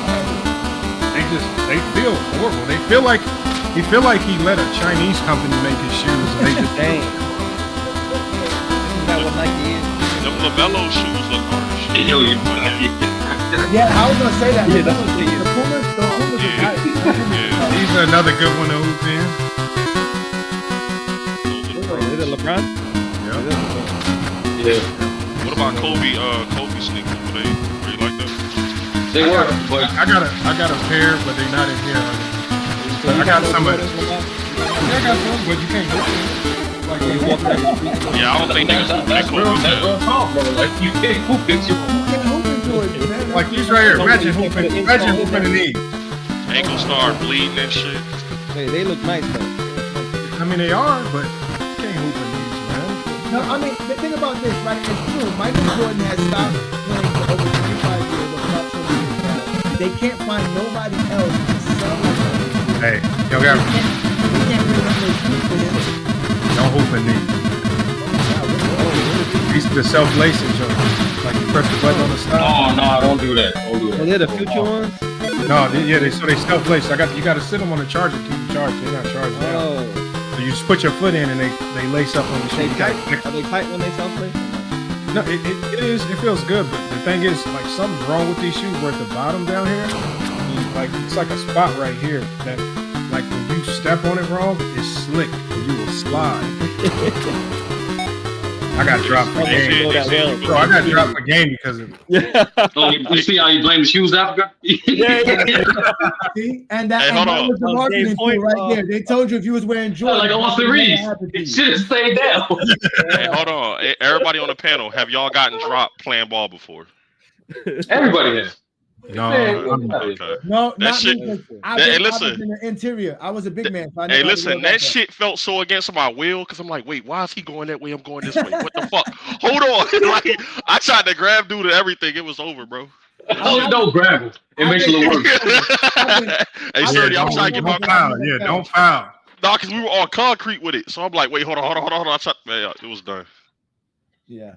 No, I've never fell, but I've been crossed over. Like he definitely disappeared on me.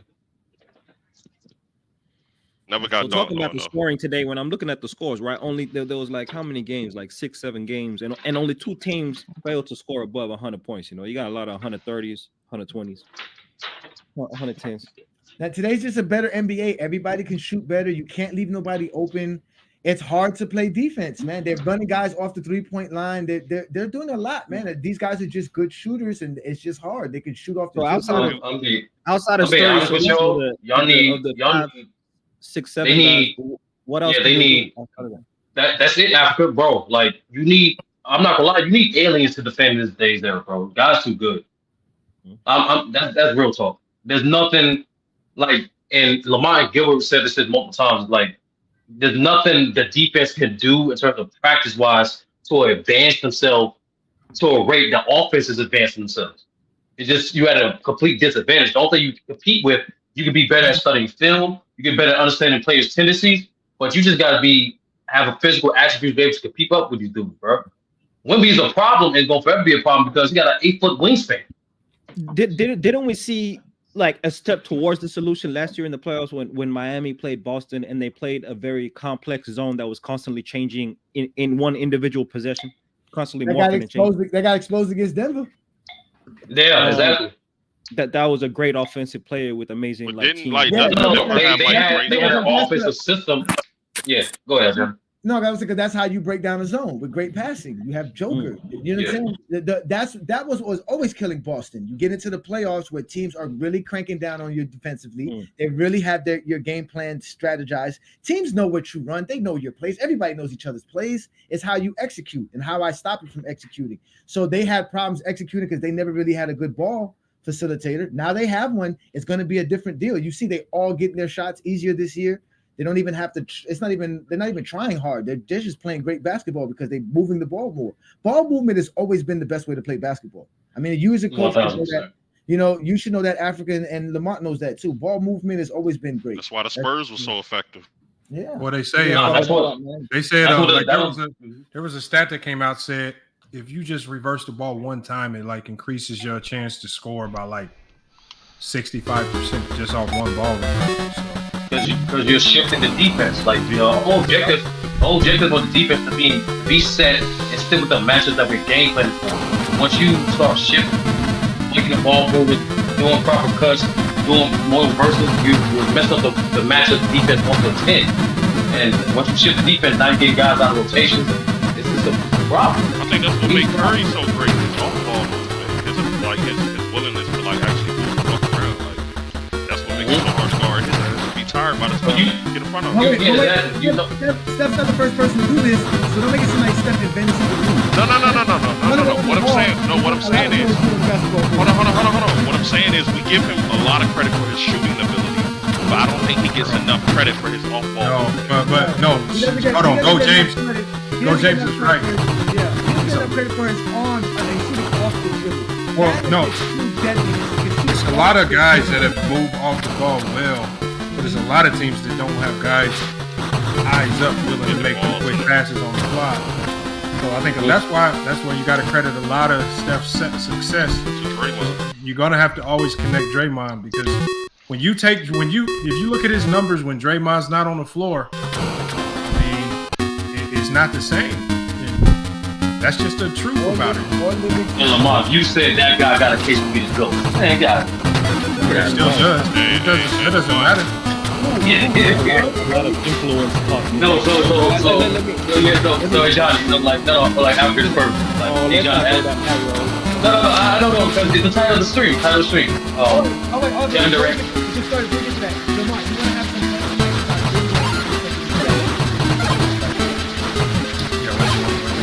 We can't. I'm only gonna be live for like I gotta let you go for like another 10 minutes. Okay, We might have to do it on the next one.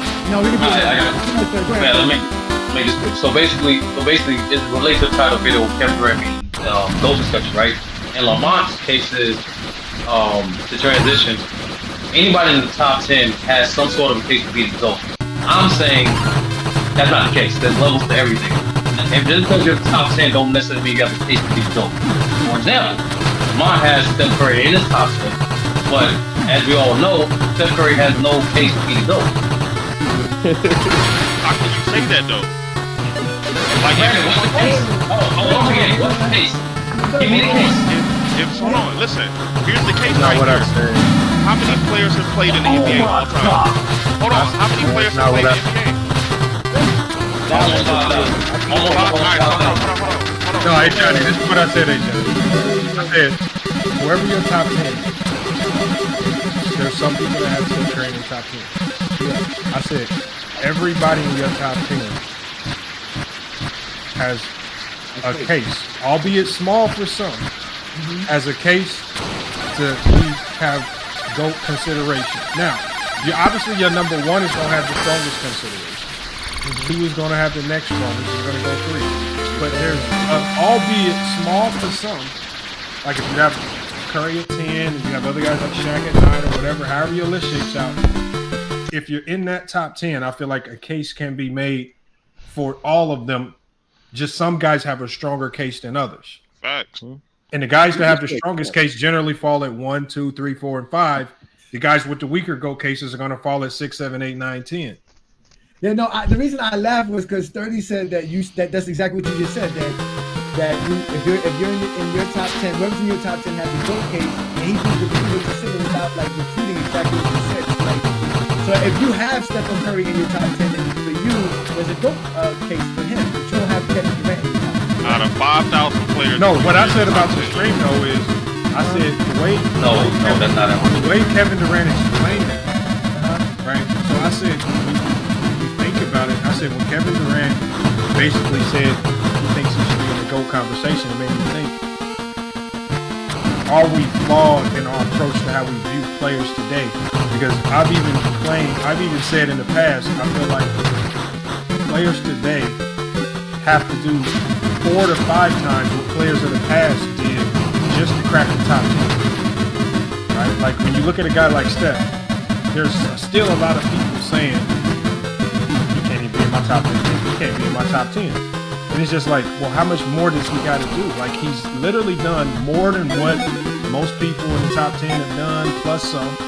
He's definitely done. I mean, as far as accolades, I mean, he's done a lot. He's done a lot. Not just the accolades. And not even just the accolades. Not even just the accolades. Not even just the accolades. Impact to the game. Redefining the way the game is played. His legacy is never. That's it. That's what I'm saying. When you That's combine everything. If you add impact, you can't take him out of the top 10. If you use impact, I can't argue that. That's the only way you can put him top 10. That's the only thing he has top 10 merit is 30. How can you say a player that is in the top 10 out of thousands of players does not have an I'm argument? about to elaborate. See, So he does not have top 10 accolades. He doesn't have top 10 longevity. He doesn't have a top 10 peak of an all-around player. He has top 10 impact. That's it. Johnny, what I said at the beginning of this stream was, I said in the past, players could find their way into the top 10 in a myriad of ways. It wasn't in the top 10 just because you had X amount of accolades, and this is what gets you there. And I use Oscar Robertson as an example. He, for the longest, until guys like LeBron and younger players came and bumped him out the top 10, was primarily in the top 10 because of his statistical accomplishments with the triple-double. He was recently in ESPN top 10 like 2 years ago. Yeah, so what I'm saying is, because the man had a career like Russell Westbrook, they did a lot of losing, missing the playoffs. It wasn't until the end of his career where he got the one chip, and it wasn't even a triple-double season. He wasn't the best player on the team. So what I'm saying is he was in the top 10 primarily because of changing the game at his position, guard that can score, averaging triple-double. When people said, this is a great player, this is a great career, this is top 10 worthy, and they had him in the top 10 just for that alone. But then when you see a guy like Russell Westbrook today, who's eclipsed what Oscar did tenfold, he can barely crack people's top 50, right? And people, all they're doing is, all people will do with Russ is make excuses as to why he can't be great, because they say he didn't win championships, because now we have the new Jordan standard. You have to be perfect in the final, right? So people come from really evaluating great basketball players, but they put these weird standards on them, like 6-0 in the finals, which is, to me, has muddied the waters in these conversations, because guys like Oscar, they're always going to go down. They're going to lose. And see, Oscar's getting diminished because people have to diminish Russ because they don't want to elevate Russ over some of their favorite players. So they have to now devalue what Oscar did just to keep Russ there, even though what Oscar did got him in the top 10. So that's the conundrum that people are in. After you saw that elite pivot LeBron did, bro. I said this in the beginning of the stream. I said this. No, you did. Hey, wait, so you used the gather step on us? You used the gather Yo, he step? did a triple pump fake. He did Anthony Edwards. He was stuck on his pivot. He was stuck out of nowhere. He hit the back. He tossed the ball off the backboard. Got his own rebound. I respect him. Lamar.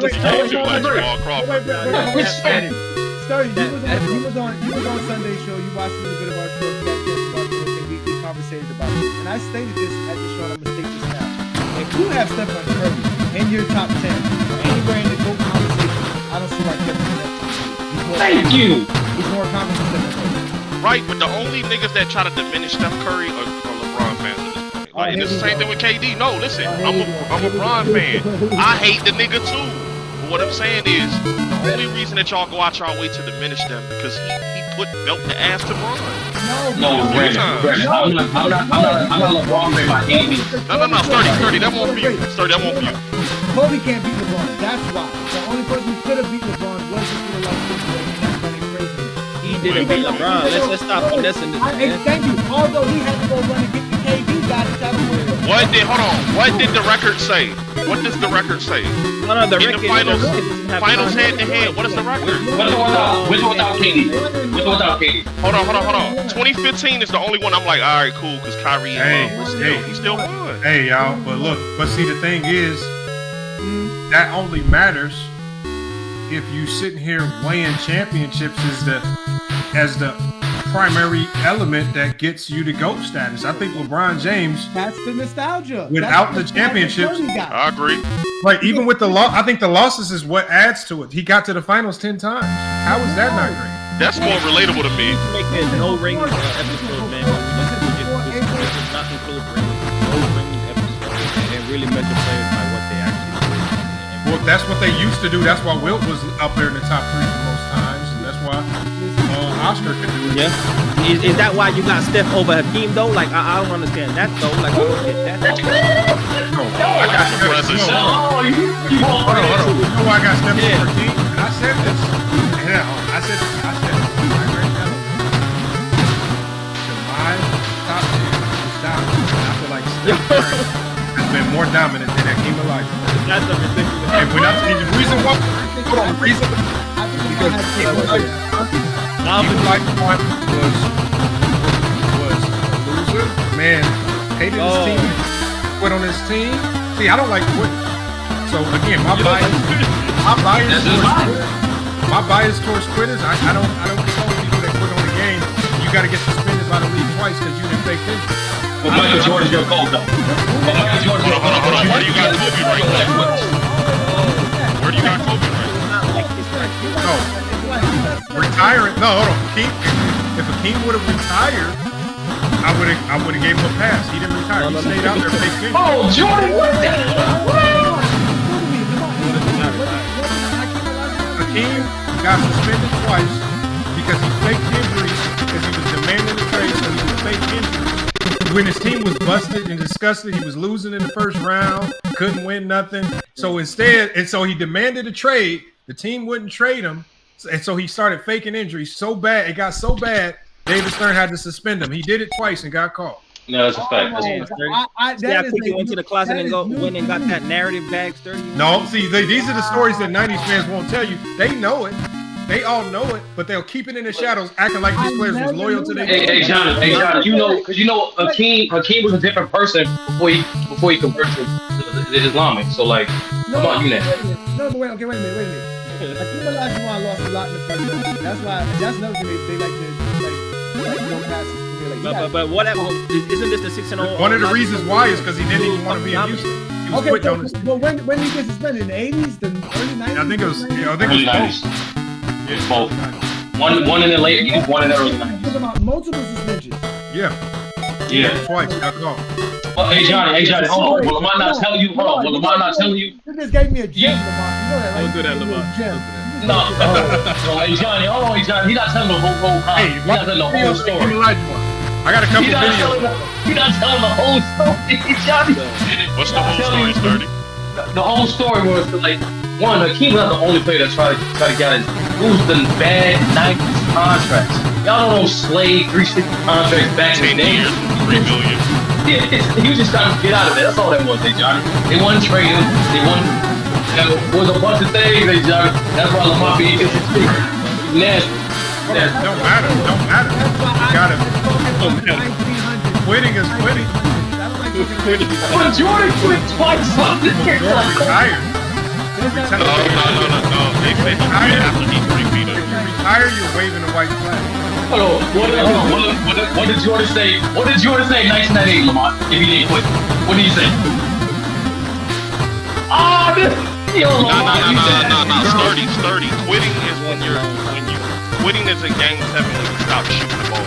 Like your team gets Brandon, is quitting can also be I'm not playing for this franchise unless I have the coach I want. Is that a form of quitting? Coach can listen, hold on. Listen, I hate that you making me. When the season in the middle of the season. Y'all know about 1989 Game 5? Michael Jordan not shooting the ball. I was going to say I had that in the back pocket. I was waiting for Lamont to say something. No, I only know about 6-0. I don't know. You know Michael Jordan requested a trade once too. I never knew this. Yep. Brandon, you know this? Hey, no. That's what I'm saying. I didn't watch that nigga. There's a lot of players in the 90s. They all claim that these guys was loyal. These guys was out here demanding trades, trying to get out of Dodge. Ewing, the only reason why Ewing never left the Knicks is because when he saw that CBA and he was similar to Horace Grant. When Horace Grant left the Bulls, his first year with Orlando, he had to basically sign for a minimum deal so they could get his bird rights. And then that next year, he got his big payday. He didn't just leave. Ewing did not want to take that significant pay cut and to allow the new team to get his bird rights. Same thing with Jordan. Jordan was going to go to the Knicks, but he would have took way less. Wait, not go to his ops? Yes. Jordan was booked. It was a done deal. I saw a clip. Everybody said, no, Jordan, I'm giving you $30 million. Yeah. Nah, Go Jay, you got to do a space on this. I got a clip with Isaiah Thomas saying he wanted to join up with Jordan. He said if Jordan would have came here, we would have accepted him with open arms. No, but Lamont, you got to be lying because they tell us that these 90s players and 80s players didn't do this, so you have to be lying. They couldn't do it. The rules didn't allow it. If the rules allowed them to do it, they'd have been team jumping just like everybody else. The way they talk about the 80s and 90s players, you would think that everybody wanted to shoot each other. Niggas wanted to slap each other's balls. Basketball is basketball. When you're at the YMCA, it was a team jump in a minute just to get back on the court. Bro, basketball is basketball. The CBA did in 99. Part of the 99 problem was playing because he didn't have to go through. That's why after that lockout, got paid. A 4-5-year deal. Pippen got paid. Like 7 years, $3 million?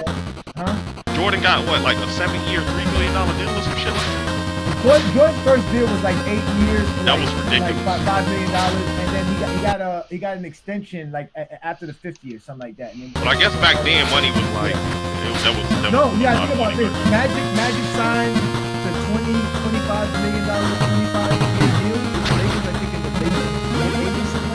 Yeah. What was the number for though? $1 million a year. 25 million for 25 years. But you got to think though, back then, Back then, that was $25 million enormous. was like, Yeah, that was enormous. That was a lot of money back then. yeah. Scottie Pippen's $18 million 70 years was it was. And he I remember when Michael Vick signed that $100 million deal. Niggas thought that was like earth shattering, and now you see Patrick signed $5. Now, what happened was the NBA was players like Iverson came in the league, and rookies started to make more money than the veterans. That's when the players and the owners started seeing the problem. We're paying all these rookies to come in. We don't even know if they're going to pan out. So that's when they changed the deals up and stuff like that. Hey, Go James, why you think it's not enough videos on like Jordan going to the Knicks? Because I never knew about this. I never knew about this. Because it's the 1900s. It's the 1900s, bro. Like, it's 2024. Like, what do y'all want us to do? That was 30-something years ago. I mean, it's not. Well, the information is hard to find too. No. What I'm saying is newspapers. Yeah, exactly. And then what they call it, the Mandela effect, where history is being changed in our eyes. Not what I'm saying is we don't see the video. I'm not talking about the news articles. I'm talking about like just YouTube videos. We see all the YouTube videos. Because it takes research to go do those videos. All right, let me tell you why. This is the truth. A lot of people don't want to do research. Because real basketball fans are not as obsessive as Michael Jordan. Who sit there and take their time looking up a bunch of stuff that have nothing to do with basketball just to keep Michael Jordan's name relevant. Us real basketball fans sit down and watch basketball and just appreciate the game for what it is. We don't have time to make up narratives. Hold on. Hey, hold on. Hey, y'all gotta get this one shut down. Y'all gotta get this shut down. I appreciate it. Good talk tonight, man. You got a nice squad, Lamar. Hey, Africa. I'm gonna try my best to get the last game. Because that last game we played yesterday was crazy. Good game? All right, I'm talking about. We ended up winning. We ended up winning 76-73. Tweaking website. Yeah. Because we trying to watch. You know, in Africa, I'm gonna tell you something that was going on, right? So you know how you go into the bar TV and you can see all the games. Yeah. But somehow, when it came to the GCU games for the last 2 days, like, cause we won the game Saturday, we won that one by like 30. We smacked them up, got them up out there. They was broken spirited when they left. And then that game, we played the top team there. Both of the games got cut off. The game Saturday got cut off at the 26-second mark, and the game Sunday got cut off at the 48-second mark. It's almost as like they intentionally cut the games off because the team, especially the team we played yesterday, because they had 2 guys, post-grad guys that's really, really highly touted, supposed to be getting recruited. And I'm talking about they don't like. I feel like they don't like. Yeah, they don't like a lot of film of them because. So what happened was during that tournament they had a weird rule. I actually like this rule, right? But the team we played yesterday had a 7-footer, and they have a rule where if you get a tech, the other team gets 3 free throws, and it counts for 3 personal fouls. What? Yes. So if a coach gets a tech, they get 4 free throws, and the other coach gets to pick one of your players to get ejected. What the fuck?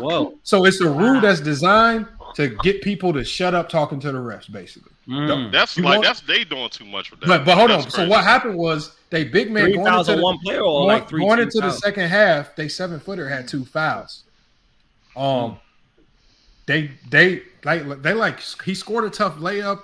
One of our players grabbed it. He slapped the ball out of their hand. Ref teched him up. Boop, tech. And then the ref was like, I forgot about the rule. The ref was like, how many fouls he got? They was like 2. It was like, yeah, number 5 is disqualified. That's 3 on 1 possession. That's crazy. Yeah. Because remember, this is a game. We're down most of the game. That's crazy. We got 3 free throws and the ball back. And then one of their players did something dumb again, and they got another tech. We ended up getting another 3 free throws. So the game went down. We didn't get the lead. We ended up tying it with like 50 seconds to go. One of our players, number 35, the guy that you like, he knocked down the 3 to tie it. Yeah, he nice. And then you know the athletic guy you was talking about, the guy who tried to boom with the dreads. He caught one. He caught one Sunday. 2 hands coming down the baseline. Yeah, on the backdoor pass. Okay. Caught him 2 hands. Boomed him right in the lane. Dang. So when it came down to, it was tied with about 18 seconds to go. We got the ball. Old boy, the athletic guy, they thought he couldn't dribble. They pressed up on him. He hit with a behind the back move. He drove, dumped it off to our big man, the white dude who gets all the rebounds. He scored it. He gave us the go-ahead layup. And I think it might have been 7 seconds on the clock. But I got to get you that film because that game really tested us right there. Spot is nice, man. Does that number one, the kid who has number one, does he start or he comes off the bench? He started. He was the one. He was the guy. So he played with me. Remember when I showed you guys the championship game? Yeah. He was on that team, but that was 2 years ago. Last year, he actually was with the D1 team. Okay. And the D1 team, there was some issues with not wanting to give him like NIL or something. So he's back with us. And so, he amazing passer, man. He a great playmaker. Oh, yesterday, he went off. He went off though, because he hit a big three. We was down the whole game. So the comeback was nasty. Can you imagine if the NBA implemented that rule, bro? I actually liked it though. You see, I liked it because I knew it would get my players to stop talking to the ref. Once I told them the penalty for it, because sometimes my team gets too caught up with the ref, talking to the ref. Once I told them the penalty, it's anybody get a check. 3 fouls, 3 free throws. Yep. You can't get it. And it's worse if the coach gets the check. It's worse. Just imagine that. Hey, yo, go ahead and kick Jokic out. Like, that'd be biggest. That's too much power for the refs. No, it's not power. No, it's not power. I'm telling you what it is, because I watched it in effect. And I thought it would be bogus to talk, but what it did was it made people just play. Coaches just coach and players just, like, there was a lot of plays where you could tell the players wanted to say something to the ref, they would just shake it off and just keep playing. And it kept the game flowing. I'm telling you, as crazy as the rule is, it actually worked. I ain't gonna lie. What about that first game where I was just gonna ask you with that future college prep in that last play, like you was laughing like what was that? That's the best shot they could have got on at that point. Well, they was down. When it was down 4, I think they was down 4 or 5. 3 or 4. It was because I think on the screen, it had the 4, but we made the free throw. We made it a 2-possession game, so all we had to do was not play. So make or miss, they wouldn't help. What'd you say, Johnny? No, I was just saying that y'all not professionals. Y'all are technically amateurs. So y'all need to behave. They had to put those rules in for y'all, so y'all can behave. Y'all a bunch of wild. Would you put that on the coaches though? Do you think the coaches need to do a better job at like curing that culture thinking like y'all? Nah, man, it's a sport. We're competitive. You mess it up. Referees mess up just like everybody else. Don't you snap on your players when they mess up? You snap on the referee too. You messed up, ref. It's easier said than done. It's easier because human nature starts to kick in when you see it back on. Man, it's just like what the thing is, if you know the repercussions are significant, and the repercussions are essentially you basically coming out the game if you get a technical, not by choice but by force, because you might be fouled out. So the thing is, nobody wants to come out the game because they didn't talk to a ref, so it just shuts people up and they just get the play. The only way that can work now is if the team internally is sensitive, right? I know it's completely different sport, but I know with me, when I was playing football in high school, one day our coach was like, yo, I'm sick of this shit.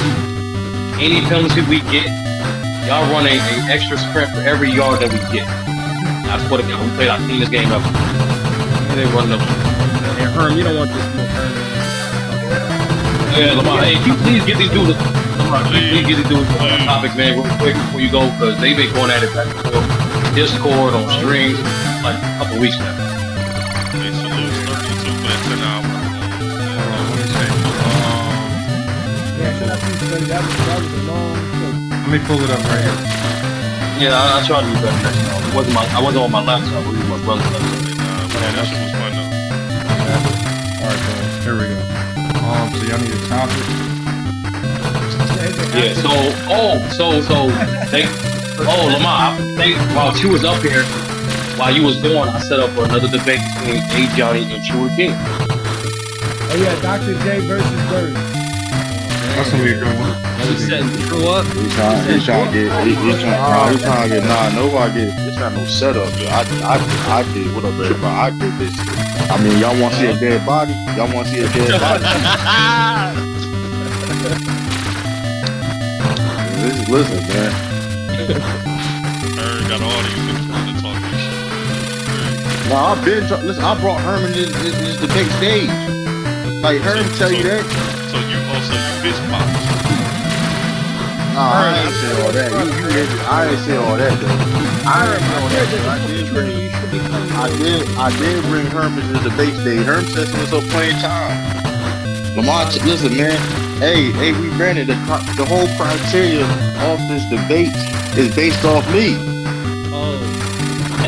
Come on, you fucking bitch, man. Like these are facts. That's why Lamar ain't saying nothing. Like everything. They too busy talking about who he was competing against. Though. That's what but guess what though? They doing shit already. They trying. Hey man, who was the first one to take multiple debates? Who was the first one to do all these? Like, come on, man, stop. Like, listen, man. Hey man, listen. I paid the way for this, man. I'm the Godfather, man. Like it is what it is, man. I'm the domino effect. Hey Johnny, I'm not gonna lie, man. When this man get that special sauce, that extra special sauce, man, he's dangerous, bro. He's dangerous, man. Hey, 30, you got a battle coming up? Hey. Y'all got kids. I don't know, man. I just know they had good food. Ratings. Go visit. All you gotta do is go Google it, man. I never. Wait, hold on. Was that a real picture? Yeah. Oh, 1,000% real. 1,000%. That's not Photoshop? That's not Photoshop? You ask Lamar. That's an actual selfie. I got it off his Facebook page. I thought that was a Photoshop. His Facebook page, bro. Official. That's Photoshop, man. That's straight Photoshop. Put it up one more time, man. That's Photoshop, man. Hey, listen, dude. Who's debating again? It's Herm and Africa. Yeah, just give us a chat GPT. It is. I'm typing it in now. Yeah, I just realized all that talking y'all was doing, y'all could have came over the top. Like we know we do that. No, I don't want. Herm's gonna finesse the top. I don't want Herm to finesse the top. Low ducking too, man. Low ducking too, man. Y'all gotta stop trying to. That nigga always funny bitches. Y'all just gotta start. Hey Brandon, you just to get it. No start from the channel. Hey, you get the extra. You say what? Nah. Listen, I like to instigate shit, man. You know, I'm the best McMahon. No. Never mind. I'm not the best McMahon. Man got in the ring. I'm Shane McMahon. I'm Triple H. No. Rebranded. I got you. Yo, Africa, he has a good chance to be FYL's first and only Jim Ross. What was the other guy's name? Bobby the Brain Commentator. Was it Bobby the Brain? Yeah, it was Jerry King. No, Jerry King Lawler. It was him, Jerry King Lawler, and Jim Ross. He used to wrestle. He used to wrestle. Yep. He used to wrestle. So he Bobby the Brain. He was like the promoter. That was like John King. Oh, Kobe George not getting these. Hey, listen. Like you said, man. Might be nice. I mean, man, listen. Is that the Kobe from the other night? Yeah. Oh. Yeah. Okay, so hold on, y'all. Africa, here's your topic. You ready? Go ahead, copy and paste it and put it in the private channel. This is the importance of player loyalty versus free agency in the NBA. Damn. This is in the modern NBA landscape, players have increasingly exercised their rights in free agency, opting to pursue new opportunities and join different teams. This trend has sparked debates about the significance of player loyalty to a single franchise versus the benefits of free agency movement for player empowerment and competitive balance. Herm argues in favor of player loyalty, emphasizing its role in fostering strong team cultures, fan connections, and lasting legacies with a single franchise. Young Africa takes the opposing stance, highlighting the benefits of free agency movement in empowering players, promoting competitive balance, and reshaping the league's landscape. Hey, Africa, that's right up your league. Africa, that's right up your league, bro. Definitely got to copy paste that and put in Discord stuff. Yeah. Player empowerment, player empowerment. That's How does ChatGPT know these guys so well? Yeah, because Herm actually captured out. Because it keeps a track of all the debates, it keeps a track of the rankings, and it keeps, you know, when I tell it the topics, it knows the topics we've done in the past. It's all on the same thread. So,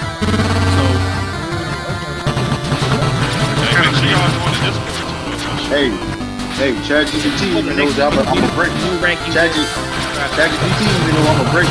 Here, I'm gonna put it in the private chat, but I'm also gonna put it in. Is Discord on the computer? No, it's an Apple. No, come on, drop it in.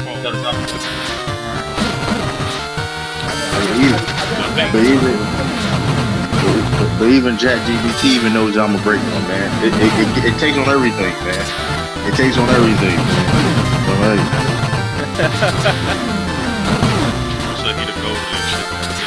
I'm just saying, Lamont did it some weeks ago. They asked ChatGPT, "You truly can't be your back number one if you can." They said, based off my history, hell yeah. He knows that word. Hell yeah. Now, hey Johnny, what they get mad at, Johnny, is when it makes it over describing who won or lost. They get mad at how I describe who won or lost. Oh, facts. Your description has a lot to do with that. And I'll say, like, sometimes it get beat really bad. I'll just explain it as I saw it. Like, if you got beat down in debate, but then they say it tweets to the city. ChatGPT said it so. Every word matters. Hold on, Johnny. You going to get the self-proclaimed though? There's a difference. There is a difference. But the point is, hey, look, I am the GOAT, man. I am the GOAT. I am the GOAT. You feel like you gotta bounce back though, because like you know you bounce back. Rebranding. Where have I gone? I've been the number one ranked guy for the longest of anybody. All these guys. Hold on, Brandon. True the King fell off the rankings. Check this out. Hey, Johnny. I'm gonna ask his first adversity went into a whole nother vacation. I'm gonna ask ChatGPT. Based on, hold on, I didn't ask you. Yes, you did. You just haven't changed it because we didn't have a debate night. Remember, the last debate night we changed it. We only had one debate. That's it. No. I didn't enter. You didn't enter into the new debate. Hey, Sturdy, don't be trying to protect your spot. Move on. I beat True. Herm won his debate. Hold on. Let me put it in. Let me do it right now. We can do it right now. No, I didn't take that. That was on the block. They got it. Yeah, get on that. Yeah. Okay, so what this is correct? Unanimous decision. So in the most recent rankings that I have, it has Ace 30 at number 1, Big Ox Bob at 2, Herm at 3, Locker Room 4. Jalen at 5, Nahari 6, True King 7, Dev 8. This can't be right. Was Dev ever the most 8? recent one? Check your community post. The most recent winning. community post. Yes. Hold on. Put it in here. I'll put it in here. Hold on. Yeah. These are frauds. Yeah. The recent one had low in it. You had one debate. Yeah, this one has low. This one has low in it. Yeah, I know. That's what I'm saying. The recent one has low in it. The other ones don't. Hold on. Those in the top 10? Did I delete it? Yeah. No, it's on your community post. So yeah, go to your community post. And you'll see. All right, let me go to my community tab. You're right. Yeah, it's hard because you should do it right after the debate. You kind of lose the. Yeah, you're right. You lose the essence of what happened. All right, hold on. So you remember, Lamont, you said that stream you was gonna postpone everything, because we only had one debate that night. Oh, we only did one debate that night? Yeah, I packed up True and then Locker Room Duck. You gotta put that into the Locker didn't want to go in the chat. Remember, Locker was supposed to debate 2 people that day. Yeah, that's right. And then Jalen didn't show up for mine. Like a lot of people didn't show up that day. All right, so hold on. Community posts. Last rankings. No, all right, so it's gonna be easy to put the updated rankings. Because Locker definitely did duck 2 debates. Okay, so here it is. Yeah. Hold on. Yeah. Locker room didn't want to. That's right. Sturdy, Bob, Herm, Locker Room, Selena, Ari, Sugar King, Deb, Legend, Yeah, that's right. So I gotta enter. Hold on, let me put it on the screen. So,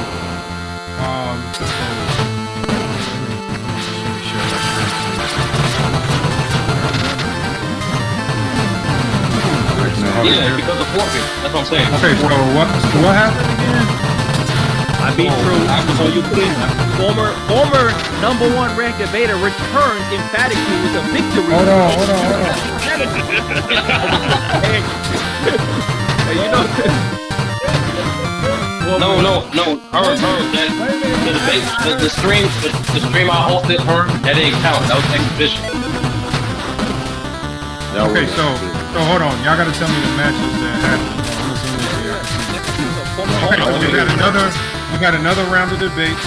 Need you to update the rankings once again. What was the first matchup? It was me, Young Average. Hold on. Ruby King versus Former #1 ranked Africa returns emphatically. No, I don't. But it knows. Look, hold on. Fred is his name. It knows that you used to be ranked. It knows. Who won? I got you. No, Hey, you know every word counts. You don't want to give me everything. He won. Not unanimous. I won He won the chat in the panel. He won 2-1. Went down. It came down to the special judge, man. I beat Nahari 2 times. No, you did beat Nahari. You beat Nahari. That's Hey, hold on. What's the next one? The next one was Herm beating Nahari. Hey, no, why you putting a hiatus in this? Hey, locker room forfeit. Hold on. Herm defeats Nahari. Was it close debate? How would we describe it? I mean, he was just trying to buy stuff for drugs. Nahari sports friends. Wait, hold on. Yeah. Is it on the fly? No, that was the other debate. Okay, so what's the next one? And then locker room forfeit. Who was the locker room supposed to debate? Who was the locker room unanimous? supposed to debate? Herm.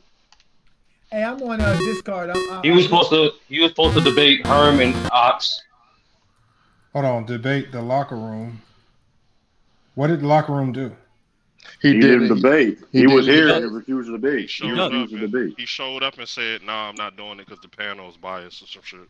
Yeah. Even though he refused to debate. That's He basically. showed up at the actual show and said no in the chat. He came to work and not. He clocked in. Double qualification. He clocked in for work. He clocked into work and refused to do work. Okay, hold on. What's the next one? I got locker room. He was on strike. Jalen did show for mine.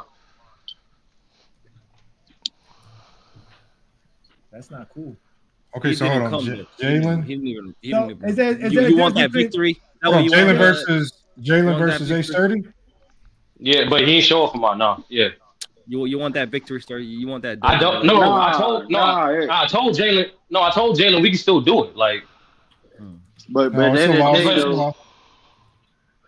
thing is though, man. Same time, man. Listen, when you start preparing for debates and people not showing up or refuse to debate, man. Listen, man, that need to be penalized, bro. It ain't fair for the other person. What's the next one? People you're gonna put close debate, but for me, it's not unanimous victory. Hold on, was it close? Mine was not. He won. No. After 1-2-0. After 1-2-0. He won. Like unanimous. You know what I'm saying? The first one, he won the panel in the chat. He won the panel in the chat. That was not clear. That was not a clear win. It wasn't a clear. You won. It was. Gentleman's speech, not an actual speech. Man, bro, he won majority. Okay, hold on. Okay, so hold on. Oh, what's the next debate? The Herm versus Nahari. These are those definitely two that happen. Got Herm and Nahari. Okay, those are the only two that actually happen. So Herm Nahari forfeit with the locker room. Jalen forfeited versus Stern. Yeah. We didn't have no other debates. What's his face? Fontaine forfeited against Big Fan. Yup. Oh, don't worry.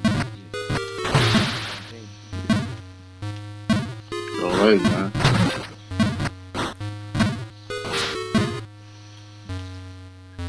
Oh yeah, first Big Fan. Versus who? Big Fan. Big Fan Breezy. Big Fan Breezy may be in the top 10. Oh, I gotta go through my photos. But I know Dev had one. But I forgot who he's matching. But they ain't here. I don't know. They ain't here, bro. They can't. I mean, it is what it is. You Hey, can't. Herm, you should have kept padding your record, bro. You shouldn't have came looking for smoke in this direction. You shouldn't have done that. Hey, how Young do I- Africa, young Africa, you was not impressive, Gillespie. What'd you say, John? How do I work Discord? I just created an account for us, and I'm trying to find FYF Sports. What the hell? Just click the link in the YouTube chat. Yeah, click the link in the chat. It'll take you straight there. Here, I'll drop it in the chat again. All right, y'all. I'm gonna read it back to you. Make sure we got it right. We got another round of debates. We need you to update the rankings once again. True to King versus Africa. After a debate hiatus, Africa wins the debate versus True to King in decisive fashion. Herm defeats Nahari in a close debate decided by a special judge. Herm was to debate the locker room, but the locker room refused to debate and thus forfeited, giving Herm the win. Jalen versus A-Sturdy. Jalen was a no-show in the debate, thus gave A-Sturdy the win. Fontaine Fives, the new debater, forfeits versus Big Fan Breezy. And then I just reminded it, make sure to consider all past debates, of the past in this thread. Use the same considerations in the new debate rankings. All right, let's see what it kicks out.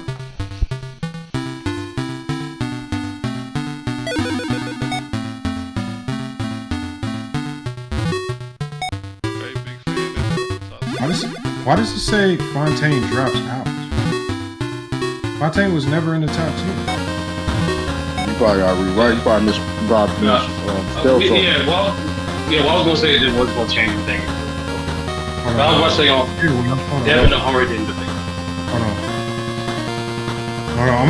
I'm gonna just remind it of the last. I'm gonna remind it of the last two rankings. Hold on, watch this. Here. Oh, maybe when you put number 5 next to his name, he thinks you mean he was ranked 6 or something. 2 rankings.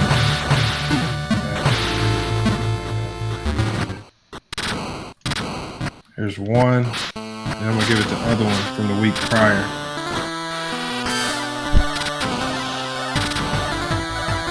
Is that it? No, that's not it. This is it right here. Is that it? Yeah. Bro, you just read it. No, is this the week? No, I'm talking about the week prior to that. I think it's this one. I think it's this one up here. Yeah, because H from the UK. Yeah.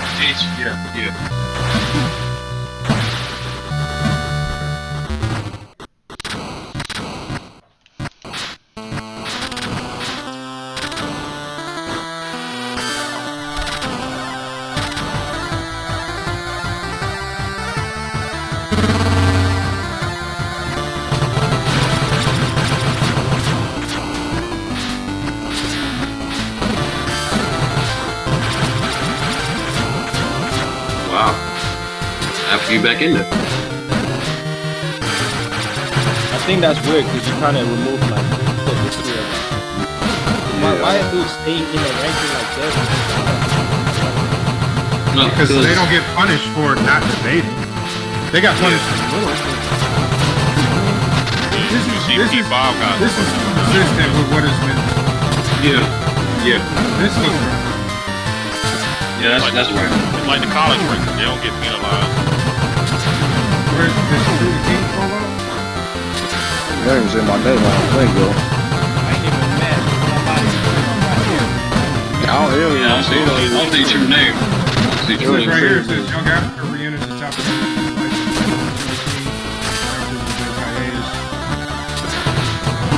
At least say why I dropped off.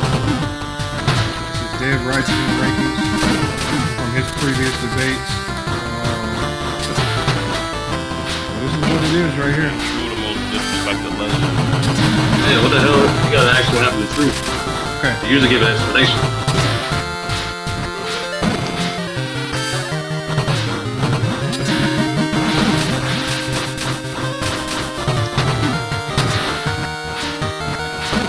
Yo, what the fuck? It says True to King. True to King suffered defeats. Debates on his return. They got robbed. Significantly impacted ratings. Gratuitous, unimpressive performances despite being a consistent participant. True to King's performances in recent debates did not match the standards set for the debaters in the top 10. True to King faced challenges in adapting to different debate topics and engaging effectively with opponents, leading to unfavorable outcomes of the debates. Yeah, you gotta square up with ChatGPT, bro. It literally might have listened to the debate. It literally might have listened. But that sound like shit niggas was saying. You said he was out for a few weeks. I mean, here's the thing. It's not even that, though. I mean, that young Afro debate, he didn't clearly. Okay, hold on. This is what I wanted to ask. Like, This is what I did clearly want to ask beat me in that ChatGPT, debate, y'all. I wanted to ask ChatGPT, based on all of the debates, who do you predict will be the debate champion? Super Bowl weekend. I want to see what their predictions will be. I'm assuming Ben's gonna say her. I'm Ben's gonna say her. Just for conversation, based on all of the hold up, where? rankings ain't low. on this thread, and currently, You say Chat GTP disrespectful. who do you think will be the debate champion in the final debates? When is the Super Bowl? February 11th. All right. 11th. Yeah, On 11th. February. My whole thing is though, who's participating, who's participating in that though. The top 10. What time? Everybody top 10 will be there. Well, we're gonna have to make sure we'll find the date or everybody's. The locker room. I don't think he'll be in if he doesn't keep debating. He's gonna fall out. Exactly. So I mean. Okay, so this is based on trends observed in FYF sports. 30. Current performances in debaters. Challenging predicted champion. However, a few debaters have consistent. But I needed to make a prediction. Hold on. No, it did. It just did. No, hold on. Please make a single prediction. Singular prediction. I thought it was gonna be hard. As to who will win and why. Just for conversation. Hey, True, do you think Chat GPT was like actually wrong what it was saying? I'll tell you, it's definitely wrong. It says based on overall performance and consistency observed throughout FYF sports, I predict that Bruce is likely to emerge as the debate champion in the final debate on February 11th. Consistently demonstrating exceptional debate skills, securing victories in tight contested debates, and doing articulate strong arguments. Furthermore, he studied his ability to engage in diverse topics, navigate through challenging debates, along with a track record of success in performing with opponents, positions him as a strong contender for the debate championship. But here's the thing, though. Listening to you or something? Yeah, damn. Yeah, I feel like that should be listening to the debates now. Go ahead, Go ahead, True. Hold on. Let me ask it about True to King. Is there any avenue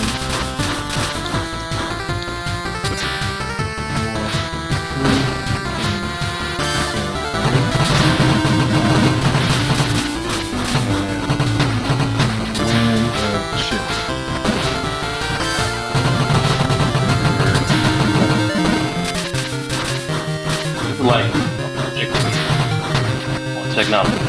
Certainly, there's always potential for Chat GPT. So he says, True King, giving you recommendations. It says you need quality over quantity. It says while participation in debates is important, True King should prioritize quality over quantity. Engaging in well-prepared, high-quality debates to showcase expertise and depth of knowledge to evaluate the standing amongst the So he need to go with some big dog. He's going some big dog. He needs to lower the amount.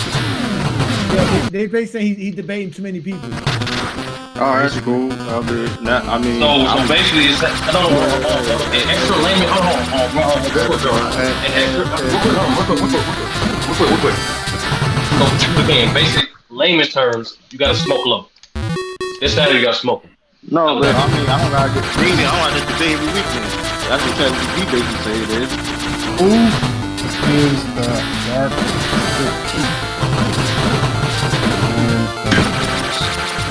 Low running. 11. Please remember that only the top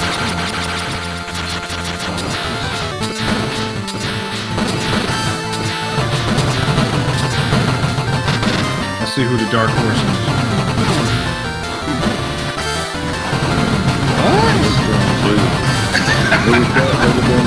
Hey, no, don't listen. Don't listen, Big Ben. That's accurate. I love this, yo. I like this guy. Screenshot that. That's accurate. Screenshot it. Yo, I gotta tell Big Ben, bro. Hey, he says he has underestimated potential. Why not always in the spotlight like some of the top contenders? Big Fan Breezy has quietly built a solid track record of wins and solid debate performances, making him a dark horse candidate. I mean, as long as I get in the top 10, it really doesn't even matter to me. By next week, I'll be back in the top 10. I'm not really worried about that. I mean,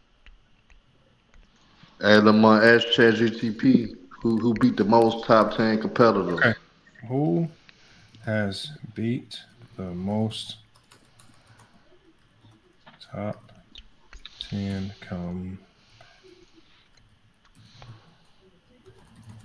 Breezy been telling y'all he the dark horse, man. Hey, Lamont, I want to do the criteria that I have with ChatGPT, man. We got to figure out a date to do it. It says it right here. Based on the debates, it says Herm appears to have defeated the most top 10 competitors in the debates thus far. Ooh. Man, Herm a troll, man. He coming out. Hey, man, you can't hate on him, bro. Can't hate on him, man. Herm real life troll. Look, and it says right here, it says Herm has secured victories against Nahari, The Locker Room, and A Sturdy. These wins showcasing Herm's Wait, ability. you beat Reggie? Oh, he did just beat Reggie. I forgot. The forfeit, yeah, I forgot. Hold on, he beat you, Sturdy? Yeah, you forgot? Yeah. The All-Star game. You forgot. Remember Herm said the 46 goal, and then he's the All-Star game. Give me with a Bazinga. It's over. But hold on. Big Fan Breezy. You in here? You in here? No, he's not in here. I don't think he had. So Lamont, he definitely been looking for niggas to battle though. Yo, what up? So I'm new to this. So like, is ChatGPT? Do they like decide the rankings, or is it like? Yes. Okay. I'm biased.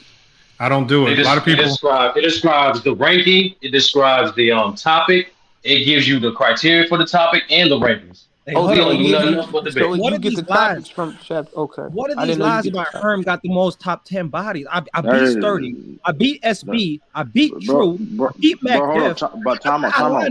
Hey man, I just cooked Herm the other day on free time, man. Bodies on top of bodies on top of bodies. Young Africa. You only got you got less than 10 debates over here. Like, calm down. What do you mean? Like, you got shit. Let's get into it. You got less than 10 debates over here, bro. And you hold on. ChatGPT told you it's about quality over quantity. Africa, they saying get your weight up, gang.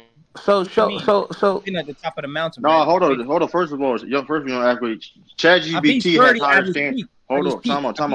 ChatGPT got higher standards for me though. ChatGPT and me have understanding. They have higher standards for me. So it's like ChatGPT know I'm gonna be. No, ChatGPT. Hold on. Where's Kobe at? Hey, Kobe. How many bodies you got, Africa? Kobe, you just got to wait till after the Super Bowl because it's just too late. It's too late for you to jump in now. No, I wasn't. I know. I was just trying to figure out how y'all play it out. That's it. Yeah, it's all decided by ChatGPT. A lot of people thought I was doing it, and so I just said, "Look, I'm just gonna start doing it on the screen." Then. So, do you get like time to prepare? Like, how does this work? You usually get about a week to prepare. Oh, okay. So, hey man, I'm just saying, young Africa got 10. Y'all got any questions? Y'all got any questions for ChatGPT? I really got no questions though. Yeah, like, let me ask you a question. How do they? Let me ask you a question real quick because I don't think. How do they think Lamont would do if he was to? No. They don't have no. They don't have any information. Oh. No. Lamont, let me just say this. Can you just say describe the career of Young Africa throughout all? You That shit about to be funny. I just want to understand if he knows who I am, Sturdy. I don't think he knows who I be, Sturdy. I don't think it does. That shit just came in true to King neck. Young Africa can debate. He a dog. But here's the thing too, though. Like, if I could make a hood version of this, I'll be. In a funny manner. Well, why you gotta do this, man? Come on. Oh man. All right, hold It's on. a roller coaster. What? Africa's career in the debates described as a roller coaster ride with more loops and twists than an amusement park. Hey, that's 100% accurate, dog. Hey, Africa, how they? This shit scary, bro. Yes. I ain't gonna lie. It talks about the jungle. It correlates to the. It talks about the jungle. It correlates to the jungle in Africa. It says his journey resembles a safari adventure on a ride. Yo, that's wild. Where the once almighty lion finds himself lost in the jungle of debates, unable to survive in the competition. In the competition. It says with debates disappearing faster than his prey, Young Africa seemed to have taken a vacation to the savannah. It says Young Africa seemed to have taken a vacation to the savannah. Not the maternal leave. Leaving the other debaters scratching their heads and wondering where in the world is Young Africa. That's exactly why you're not the good. I gotta cancel ChatGPT, man. That shit disrespectful, yo. Listen, here's the thing. That's why you're not the Lamont. That's why algorithm. That shit called you where's Waldo. Hey, this is why they don't like ChatGPT, Lamont. Lamont. Hey, real quick, Lamont. Ask them to describe Herm's style and his speech and how he talks. It just did. I don't know if we can describe it. It can't describe it. It can't describe how he talks, but it just describe his journey. Hey, So, hey, Africa, you're Busch Gardens. Your nickname is Busch Gardens. You're Busch Gardens. You keep forgetting it's different verses of Herm. That's what y'all trick ass niggas don't realize. Algorithm. There's different versions. Hey, Herm, I done seen all the versions of you, bro. You ain't gotta come on, man. Hey, season 2 coming up soon. So listen, man. You've been around for a long time, man. I know. Hey, listen, That's man. incredible. This is fun. I like this. This is I can ask you to draw a picture of what some of y'all might look like. Just ask them what's Herm. Do that. No, quick. Do it right quick. Do it. Do that for Sturdy. Tell us to give us a picture of the top 10 debaters. Okay, hold on. Let me. No, he already did that. Let's see what they do. No, I don't know. No, he only did one. He only did one. Let's see what they do. Hold on 1 second. Let me do this real quick, and I'm about to do it. Hold on. Based on their. Hey, Herm, you ain't seen the other Kobe Jordan. You know, I get down too. Sturdy, you know the answer affects the algorithm. Sturdy, you understand that, right? Kobe Jordan, you make shit too complicated when you don't have to. You think I only talk about like the Clippers and shit? That's the only time you hear me talk. No, it ain't about that. I just understand how you are. You gonna overdo it. So by you overdoing it, that's when I'm gonna cook your ass. Hey, Kobe Jordan, you a part of the Discord? No, I ain't a part of the Discord, but I gotta join though. Yeah, click the link and join that shit, bro. Niggas be in there. Hey, while Lamont's doing that, can y'all give me a little bit of a rundown on Discord and what it's about, how it works? Yeah. Let me know. So Discord is essentially just another platform for space. You can talk. You can do voice chats. You can share videos, pictures. It's a big chat with everybody in there. Pretty much. It can hold thousands of people though. Honestly, Go James would be perfect for you. To be honest with you. All right, hold on. Perfect. But how do I find people? Because I found FYF because of the link. You see the channels on the left hand, like you see the channels. You see the channels. Yeah, I see that. So, hold on. Click Sturdy. Which one is it? Where he can see all of us. It says add a server. It says explore discovery servers. Download apps. Yeah, that's what I see here. Explore. I think it's gonna explore the story groups. That one. Lamont, you like the ChatGPT now, huh? Hold on. Hold on. Who do you want me to have it draw first? Lamont sponsor. What happened to You can't shotgun it. The top 10. You do the top 10. Hold on. I'm doing one by one. James. I'm gonna add you in there so you can find Debater. Okay. Herm, right? I found FIF Sports today. Herm, where you from? From Memphis. From Memphis. From the streets. From the streets is crazy. Yeah. From the streets, they don't have you looking like a bum. Because when I click on area, niggas, how else would we describe her? Everywhere in the world, niggas, How else would we describe her? No matter what city. Good looks. You can take that fake jewelry off. I take your hoe with it, nigga. Herm sound like you from the country. Herm, you from the country? Man, I'm a South nigga. Like you sound like you from Africa. I sound like I'm from the South. Thank you, my brother.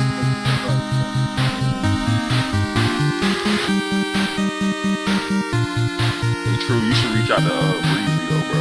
I think he said niggas been dodging him for like 2 years. Man, I don't know. Listen, I'm not gonna listen, man. I'm gonna be real. I'm in the Discord. Pretty much telling them what to do.